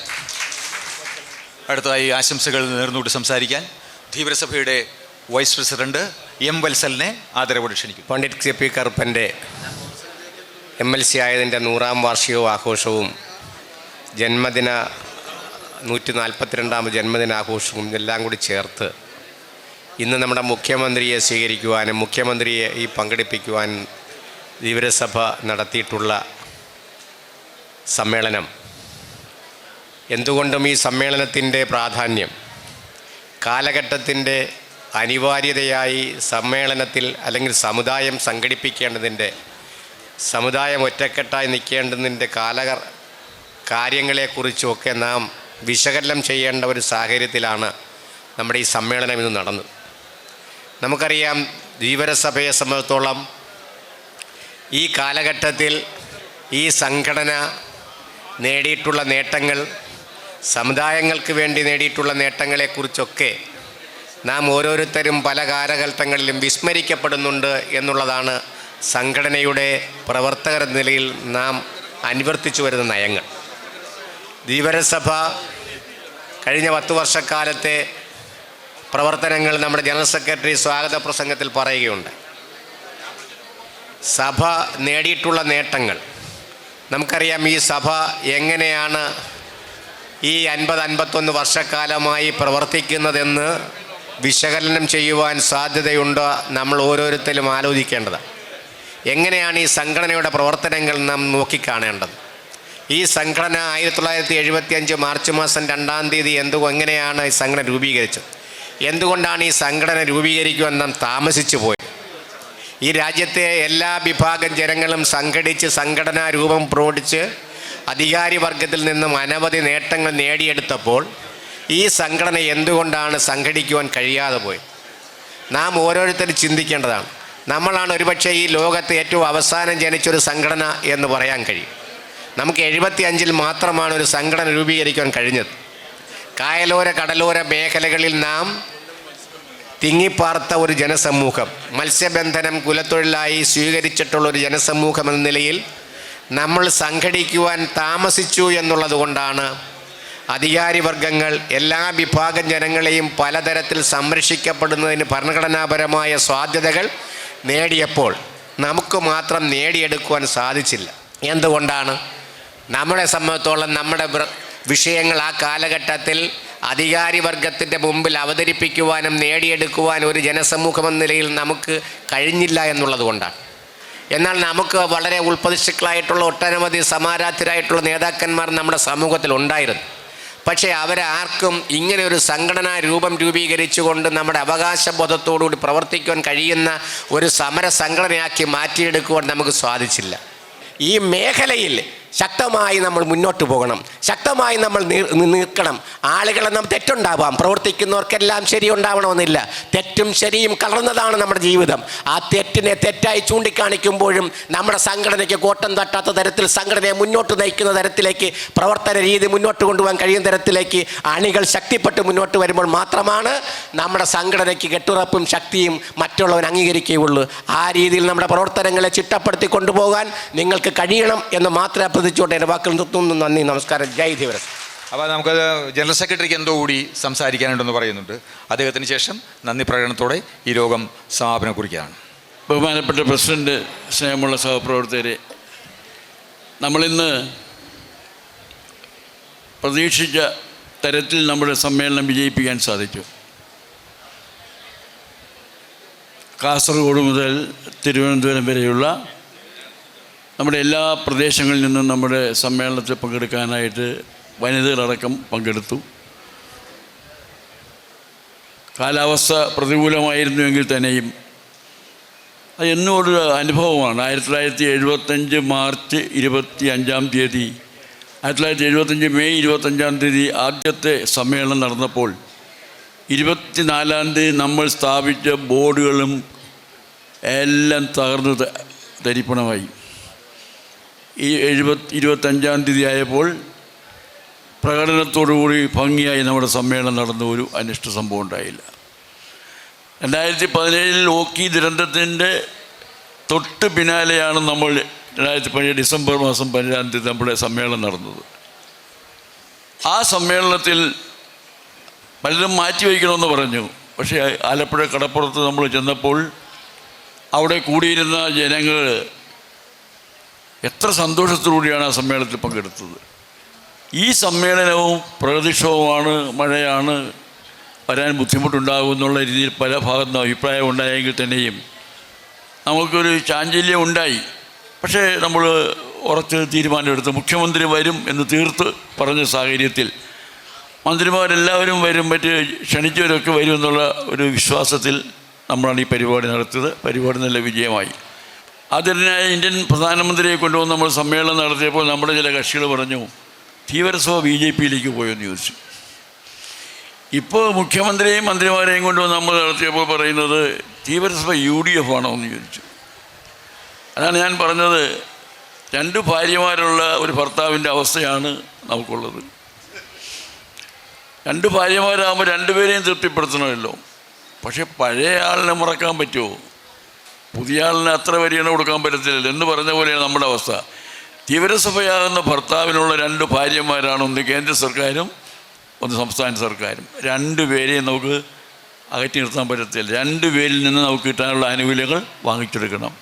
ആ സമീപനമാണ് നമ്മൾ സ്വീകരിക്കുന്നതെന്ന് മനസ്സിലാക്കാൻ നമ്മുടെ ആളുകൾ തയ്യാറാകണം. നമുക്കിനിയും ഒരുപാട് കാര്യങ്ങൾ ചെയ്യാനുണ്ട്. എന്തായാലും മുഖ്യമന്ത്രി വളരെ വിശദമായി നമ്മുടെ കാര്യങ്ങൾ വ്യക്തമായിട്ട് പറഞ്ഞു. പ്രശ്നങ്ങൾക്കൊക്കെ പരിഹാരം ഉണ്ടാക്കാവുന്ന രീതിയിൽ തന്നെ സംസാരിച്ചു. ഇന്ന് ജലവിഭവ മന്ത്രിയുടെ വന്നിരുന്നുവെങ്കിൽ, ഞാൻ കഴിഞ്ഞ ദിവസം 26-ാം തീയതി കഴിഞ്ഞ മാസം 26-ാം തീയതി കോട്ടയം ജില്ലാ സമ്മേളനത്തിൽ അദ്ദേഹം അവിടെ വന്നിരുന്നു. ആ സമയത്ത് നമ്മൾ നമ്മുടെ ഉൾനാടൻ ജലാശയങ്ങളിലെ അവസ്ഥയെപ്പറ്റി അദ്ദേഹത്തിൻ്റെ ശ്രദ്ധയിൽപ്പെടുത്തി. അതിൻ്റെ ആഴം വർദ്ധിപ്പിക്കണം, എക്കലും ജലയും നീക്കം ചെയ്യണം, അത് സംരക്ഷിക്കണം. വേമ്പനാട് കായലും പെരിയാർ നദിയുമൊക്കെയുള്ള ജലാശയങ്ങൾ സംരക്ഷിക്കാനുള്ള നടപടി സ്വീകരിക്കണമെന്ന് പറഞ്ഞു. അദ്ദേഹം പറഞ്ഞു തീർച്ചയായും അതിനുള്ള നടപടി ഉണ്ടാകും എന്ന് പറഞ്ഞു. അതുപോലെ ഉൾനാടൻ ജലാശയങ്ങളിലെ പായൽ നീക്കം ചെയ്യണമെന്നുള്ള അഭിപ്രായം നമ്മൾ പറഞ്ഞു. കടലോര മേഖലയിലാണെങ്കിൽ നമ്മൾ ഒരു പുതിയ അഭിപ്രായം നമ്മൾ പറഞ്ഞിരുന്നു. ബീച്ച് നറീഷ്മെൻറ്റ് പദ്ധതി നടപ്പിലാക്കണമെന്ന് പറഞ്ഞു. ഇത്തവണത്തെ ബഡ്ജറ്റിൽ ബീച്ച് നറീഷ്മെൻറ്റ് പദ്ധതി നടപ്പിലാക്കണം എന്ന് പറഞ്ഞു. ആ ബീച്ച് നറീഷ്മെൻറ്റ് പദ്ധതി നടപ്പിലാക്കുന്നതിന് ബഡ്ജറ്റിൽ ഇത്തവണ പ്രഖ്യാപനം വന്നിട്ടുണ്ട്. അദ്ദേഹം പറഞ്ഞത് 4500 കോടി രൂപ തീരം സംരക്ഷിക്കാനായിട്ട് ബീച്ച് നറീഷ്മെൻറ്റ് പദ്ധതി നടപ്പിലാക്കാനായിട്ടുള്ള തീരുമാനം എടുത്തിട്ടുണ്ട് എന്നാണ് അദ്ദേഹം പറഞ്ഞത്. ഇപ്പോൾ തന്നെ നമ്മൾ പ്രളയവുമായി ബന്ധപ്പെട്ട് എങ്ങനെ പ്രളയം ഒഴിവാക്കാം, അപ്പോൾ അതിൽ നിന്ന് നിർദ്ദേശങ്ങൾ നമ്മൾ ഇപ്പോൾ മുഖ്യമന്ത്രിക്ക്, ഫിഷറീസ് വകുപ്പ് മന്ത്രിക്ക്, അതുപോലെ തന്നെ പിന്നെ MP-മാർക്ക്, MLA-ക്ക് എല്ലാം നമ്മൾ കൊടുത്തു. അതിനത് വ്യക്തമായിട്ട് പറഞ്ഞിട്ടുണ്ട്. കാരണം വർഷാവർഷം പ്രളയത്തിൻ്റെ പേരിൽ നമ്മൾ അനുഭവിക്കുന്നത് കടലാക്രമണം ഒരു ഭാഗത്ത്, പ്രളയ ദുരന്തം മറുഭാഗത്ത്. ഇതിന് രണ്ടിൻ്റെയും ഇടയ്ക്കിടന്ന് നമ്മൾ ചെകുത്താൻ്റെയും കടലിൻ്റെയും ഇടയ്ക്കെന്ന് പറയുന്ന അവസ്ഥയാണുള്ളത്. അപ്പോൾ അത് പരിഹരിക്കാനായിട്ട് കഴിഞ്ഞ ഗവൺമെൻറ് കാലം മുതൽ നമ്മൾ ആവശ്യപ്പെടുന്നതാണ്. പക്ഷേ ആ ഒരു മാറ്റം ഉണ്ടാകണമെന്ന് പറഞ്ഞാണ് നമ്മളിപ്പോൾ എല്ലാ ജലാശയങ്ങളെയും ആഴം കൂട്ടണം, നദികളെ, പിന്നെ അതുപോലെ തന്നെ നമ്മുടെ 81 ഡാമുകളുണ്ട്, അതിൻ്റെ ആഴം കൂട്ടണം, ഉൾനാടൻ ജലാശയങ്ങൾ കല്ലുകെട്ടി ബലപ്പെടുത്തണം, കുട്ടനാടൻ മേഖലയിലെ പാടശേഖരങ്ങളിലെ ബണ്ടുകൾ ബലപ്പെടുത്തണം, അതുപോലെ തന്നെ ഉൾനാടൻ ജലാശയങ്ങളിൽ തണ്ണീർമുക്കം ബണ്ടിൻ്റെ പ്രവർത്തനം മത്സ്യ ഉൽപ്പാദനവുമായി ബന്ധപ്പെട്ട രീതിയിൽ നിജപ്പെടുത്തണം. ഈ ജലം സംരക്ഷിക്കുകയാണെങ്കിൽ ഇലക്ട്രിസിറ്റിക്ക് വേണ്ടി മറ്റ് സംസ്ഥാനങ്ങളിൽ നിന്ന് വാങ്ങേണ്ട ആവശ്യമില്ല. പറഞ്ഞില്ലേ, കുടിവെള്ളം 260 കോടി രൂപയ്ക്ക് വാങ്ങി സംസ്ഥാനമാണ് കേരളം. ഇത്രയും വെള്ളമുണ്ടായിട്ട്. കടലിൻ്റെ സ്ഥിതി അറിയാമല്ലോ, തിരമാല കടലിൻ്റെ പരപ്പ് ഉയർന്നു വരികയാണ്. കടലിലേക്ക് വെള്ളം എടുക്കുകയില്ല. എത്ര കുഴിച്ചാലും എവിടെയൊക്കെ കുഴിച്ചാലും വെള്ളം കടലിലേക്ക് പോകത്തില്ല. ഇപ്പോൾ തോട്ടപ്പള്ളി സ്പിൽവേയുടെ കാര്യത്തിൽ വിവാദമൊക്കെ വന്നു. ഇനിയും അവിടെ നിരത്തണമെന്നാണ് പറയുന്നത്. നമ്മളിവിടെയാണ് നിരത്തുന്നത്. അപ്പോൾ അത് നമ്മൾ അതിനുള്ള പരിഹാരം തന്നെയാണ് നമ്മൾ നിർദ്ദേശങ്ങൾ വെച്ചത്. നമുക്കിനിയും ഒരുപാട് കാര്യങ്ങൾ ചെയ്യാനുണ്ട്. എന്തായാലും ജലസേന വകുപ്പ് ഇവിടെ വന്നില്ലെങ്കിൽ തന്നെയും അദ്ദേഹത്തിനോട് പറയാനുള്ള കാര്യങ്ങൾ കോട്ടയത്ത് വെച്ച് വിശദമായിട്ട് അദ്ദേഹത്തിൻ്റെ ശ്രദ്ധയിൽപ്പെടുത്തുകയുണ്ടായി. നമ്മൾ ആ നിവേദനത്തിൻ്റെ കോപ്പിയും അവിടെ വെച്ച് അദ്ദേഹത്തിന് കൈമാറുകയുണ്ടായി. നമ്മൾ തുറന്നുള്ള പ്രവർത്തനത്തിൽ, സംഘടനാ പ്രവർത്തനത്തിൽ ഈ ഇവിടെ സൂചിപ്പിച്ചതുപോലെ സംശയത്തിന് അതീതമായി നമ്മൾ മുന്നോട്ട് പോകണം. എങ്കിൽ മാത്രമേ നമ്മുടെ പ്രവർത്തനം നന്നാകുകയുള്ളൂ. ഇപ്പോൾ ധീവരസഭ, ഏത് പ്രതികൂല കാലാവസ്ഥ വന്നാലും ധീവരസഭ വിളിച്ചാൽ ആളുകൾ എത്തും എന്നുള്ളതിൻ്റെ തെളിവാണല്ലോ ഇന്ന് കണ്ട ഈ മഹാസമ്മേളനം തന്നെ. നമ്മൾ പ്രതീക്ഷിച്ച ഇത്രയും ആളുകൾ ഈ പ്രതികൂല കാലാവസ്ഥയിൽ വരുമെന്നുള്ള പ്രതീക്ഷ നമുക്കില്ലായിരുന്നു. പക്ഷേ അതിലെങ്കിച്ചിവിടെ വന്നപ്പോഴോ നല്ല തെളിഞ്ഞ ഒരന്തരീക്ഷം. എന്നും നമുക്ക് അതാണ് ദൈവാനുഗ്രഹം ഉണ്ടെന്ന് പറയുന്നത്. അപ്പോൾ എല്ലാ കാര്യങ്ങളും ഭംഗിയായിട്ട് പോകണം, മുന്നോട്ട് പോകണം. നമുക്ക് നല്ല ഇനിയും കൂടുതൽ കാര്യങ്ങൾ പ്രവർത്തിക്കണം, നമ്മുടെ ആവശ്യങ്ങളൊക്കെ നേടിയെടുക്കണം. ഇവിടെ പല ഭാഗത്തു നിന്ന് നിവേദനങ്ങളുണ്ട്. അതെല്ലാം തന്നെ മുഖ്യമന്ത്രിക്കും ഫിഷറീസ് മന്ത്രിക്കും കൊടുത്തിട്ടുണ്ട്. പിന്നെ വേറെ ചില ആവശ്യങ്ങൾ ഉന്നയിച്ചുകൊണ്ട് വന്നവർക്കെല്ലാം നമ്മൾ കത്ത് മുഖേന തന്നെ നമ്മുടെ കത്തോടെ വെച്ചുകൊണ്ട് അത് അവർക്കെല്ലാം നിവേദനം നേരത്തെ നമ്മൾ ഏൽപ്പിച്ചിട്ടുണ്ട്. അപ്പോൾ ആ രീതിയിൽ നമ്മളാലാവുന്ന സാധ്യമാകുന്ന മുഴുവൻ കാര്യങ്ങളും നമ്മൾ ചെയ്യണം. ഇപ്പോൾ കണ്ടില്ലേ, കൊല്ലം ജില്ലയിൽ ഒരു കുടുംബത്തിലെ മൂന്ന് പേരാണ് നഷ്ടപ്പെട്ടത്. ഒരാളുടെ ജനം പോലും കിട്ടിയിട്ടില്ല. ആ കുടുംബത്തെ സഹായിക്കണം എന്നുള്ള രീതിയിൽ നമ്മൾ നേരത്തെ തന്നെ നിവേദനം മുഖ്യമന്ത്രിക്ക് അയച്ചു കൊടുത്തിരുന്നു. അപ്പോൾ അത്തരം കാര്യങ്ങളൊക്കെ നമ്മൾ ചെയ്തുകൊണ്ട് മുന്നോട്ട് പോവുകയാണ്. അപ്പോൾ ആ രീതിയിൽ നമ്മളെ ഭിന്നിപ്പിക്കാൻ ആര് ശ്രമിച്ചാലും അതിൽ വശംവദരാകരുത്. നമ്മൾ ഒറ്റക്കെട്ടായി നിൽക്കണം. ശ്രീ രാജീവ് ചന്ദ്രശേഖർ സംസാരിച്ച അവസരത്തിൽ നമ്മൾ പറഞ്ഞത് കേന്ദ്ര ഗവൺമെൻറ്റുമായി ബന്ധപ്പെട്ട് നമ്മുടെ ചില പ്രശ്നങ്ങളുണ്ട്, അത് പരിഹരിക്കണം. അതിനാണ് അദ്ദേഹം മറുപടിയും പറഞ്ഞല്ലോ, ചെയ്യാവുന്ന മുഴുവൻ കാര്യങ്ങളും ചെയ്യാൻ കേന്ദ്ര ഗവൺമെൻറ് തയ്യാറാണ് എന്ന് പറയുകയും ചെയ്തു. അങ്ങനെ സംസ്ഥാന ഗവൺമെൻറ് ഭാഗത്തു നിന്നും കേന്ദ്ര ഗവൺമെൻറ് ഭാഗത്തു നിന്നും ഒരേ വേദിയിൽ വെച്ച് നമുക്ക് ഉറപ്പ് കിട്ടുന്ന ഒരു സംഘടനാ സംവിധാനമാണ് ധീവരസഭയ്ക്കുള്ളതെന്നുള്ള കാര്യം നമ്മൾ മറക്കാൻ പാടില്ല. ആ നയമാണ് നമ്മൾ സ്വീകരിക്കുന്നത്. നമ്മൾ ഉറപ്പിക്കുന്നില്ല. നമ്മളെ സഹായിക്കാൻ ആര് വന്നാലും നമ്മൾ തിരിച്ച് സഹായിക്കും. നമ്മളെ ദ്രോഹിക്കാൻ വന്നാൽ നമ്മൾ ദ്രോഹിക്കും എന്നുള്ളതിൻ്റെ അനുഭവമാണ് മറ്റു പലരും ഇന്ന് അനുഭവിച്ചിരിക്കുന്നത്. അപ്പോൾ അതുകൊണ്ട് നമുക്ക് കൂടുതൽ ഐക്യത്തോടുകൂടി പോകണം. എന്തായാലും ഈ സമ്മേളനത്തിൽ പങ്കെടുക്കാൻ ഇത്രയേറെ ബുദ്ധിമുട്ട് അനുഭവിച്ചെത്തിയ മുഴുവൻ പേരെയും പ്രത്യേകമായി അഭിനന്ദിക്കുകയാണ്. നന്ദി പറയുന്നതിലേക്കായി ധീവരസഭയുടെ സംസ്ഥാന ട്രഷറർ ജനാർദ്ദനൻ അവറുകളെ ആദരവോടെ ക്ഷണിക്കുന്നു. ബഹുമാനപ്പെട്ട നമ്മുടെ സംസ്ഥാന പ്രസിഡന്റ് ശ്രീ വാരിജാക്ഷൻ അവർകൾ, ആരാധ്യനായ general secretary Shri V Dinakaran sir അവർകൾ, ഇവിടെ സന്നിഹിതരായിട്ടുള്ള നമ്മുടെ വിഷയങ്ങളെല്ലാം ദിനകരൻ സാർ അവതരിപ്പിച്ച സമയത്ത് അതിന് മറുപടിയുമായി എത്തിയ നമ്മുടെ സംസ്ഥാന ഗവൺമെൻറ്റിൻ്റെ മുഖ്യമന്ത്രി ശ്രീ വി ഡി സതീശൻ വളരെ ഭംഗിയായി നമുക്ക് കാര്യങ്ങൾ ചെയ്തു തരാമെന്ന് പറഞ്ഞ ശ്രീ മുഖ്യമന്ത്രി, കേന്ദ്രത്തിൻ്റെ ആനുകൂല്യങ്ങൾ പരമാവധി ചെയ്തു തരാമെന്ന് പറഞ്ഞ BJPയുടെ സംസ്ഥാന അധ്യക്ഷനും MLAയുമായ ശ്രീ രാജീവ് ചന്ദ്രശേഖർ അവർകൾ, കൃത്യമായ അദ്ദേഹവും നമുക്ക് വാക്ക് തന്നിട്ടുണ്ട്. അതുപോലെ ഫിഷറീസ് മന്ത്രി നമ്മുടെ മേഖലയിലെ വിഷയങ്ങൾ, പരമ്പരാഗത മത്സ്യത്തൊഴിലാളി മേഖലയിൽ ഏത് വിഷയമുണ്ടായാലും അദ്ദേഹം അതിന് പിന്തുണ പ്രഖ്യാപിച്ചുകൊണ്ടുള്ളൊരു പ്രസംഗം തന്നെയാണ് അദ്ദേഹവും ഇവിടെ നടത്തിയിട്ടുള്ളത്. അതുപോലെ ഇതിൽ പങ്കെടുത്ത MLAമാർ, MP മാർ, മറ്റ് ധീവരസഭയുടെ മറ്റ് എല്ലാ താലൂക്കുകളിലും ജില്ലകളിൽ നിന്നും എത്തിയിട്ടുള്ള നേതാക്കന്മാർ, സഹോദരന്മാർ, അതേപോലെ തന്നെ പത്രപ്രവർത്തകർ, ഈ ശബ്ദം ശ്രവിച്ച മറ്റ് സമൂഹങ്ങൾ, എല്ലാവർക്കും ഒറ്റ വാക്കിൽ നന്ദി രേഖപ്പെടുത്തിക്കൊണ്ട് എൻ്റെ വാക്കുകൾ ഉപസംഹരിക്കുന്നു. നന്ദി, നമസ്കാരം. ജയ് ധീവരസഭ. യോഗ നടപടികൾ സമംഗളം പര്യവസാനിച്ചതായി പ്രഖ്യാപിക്കുന്നു.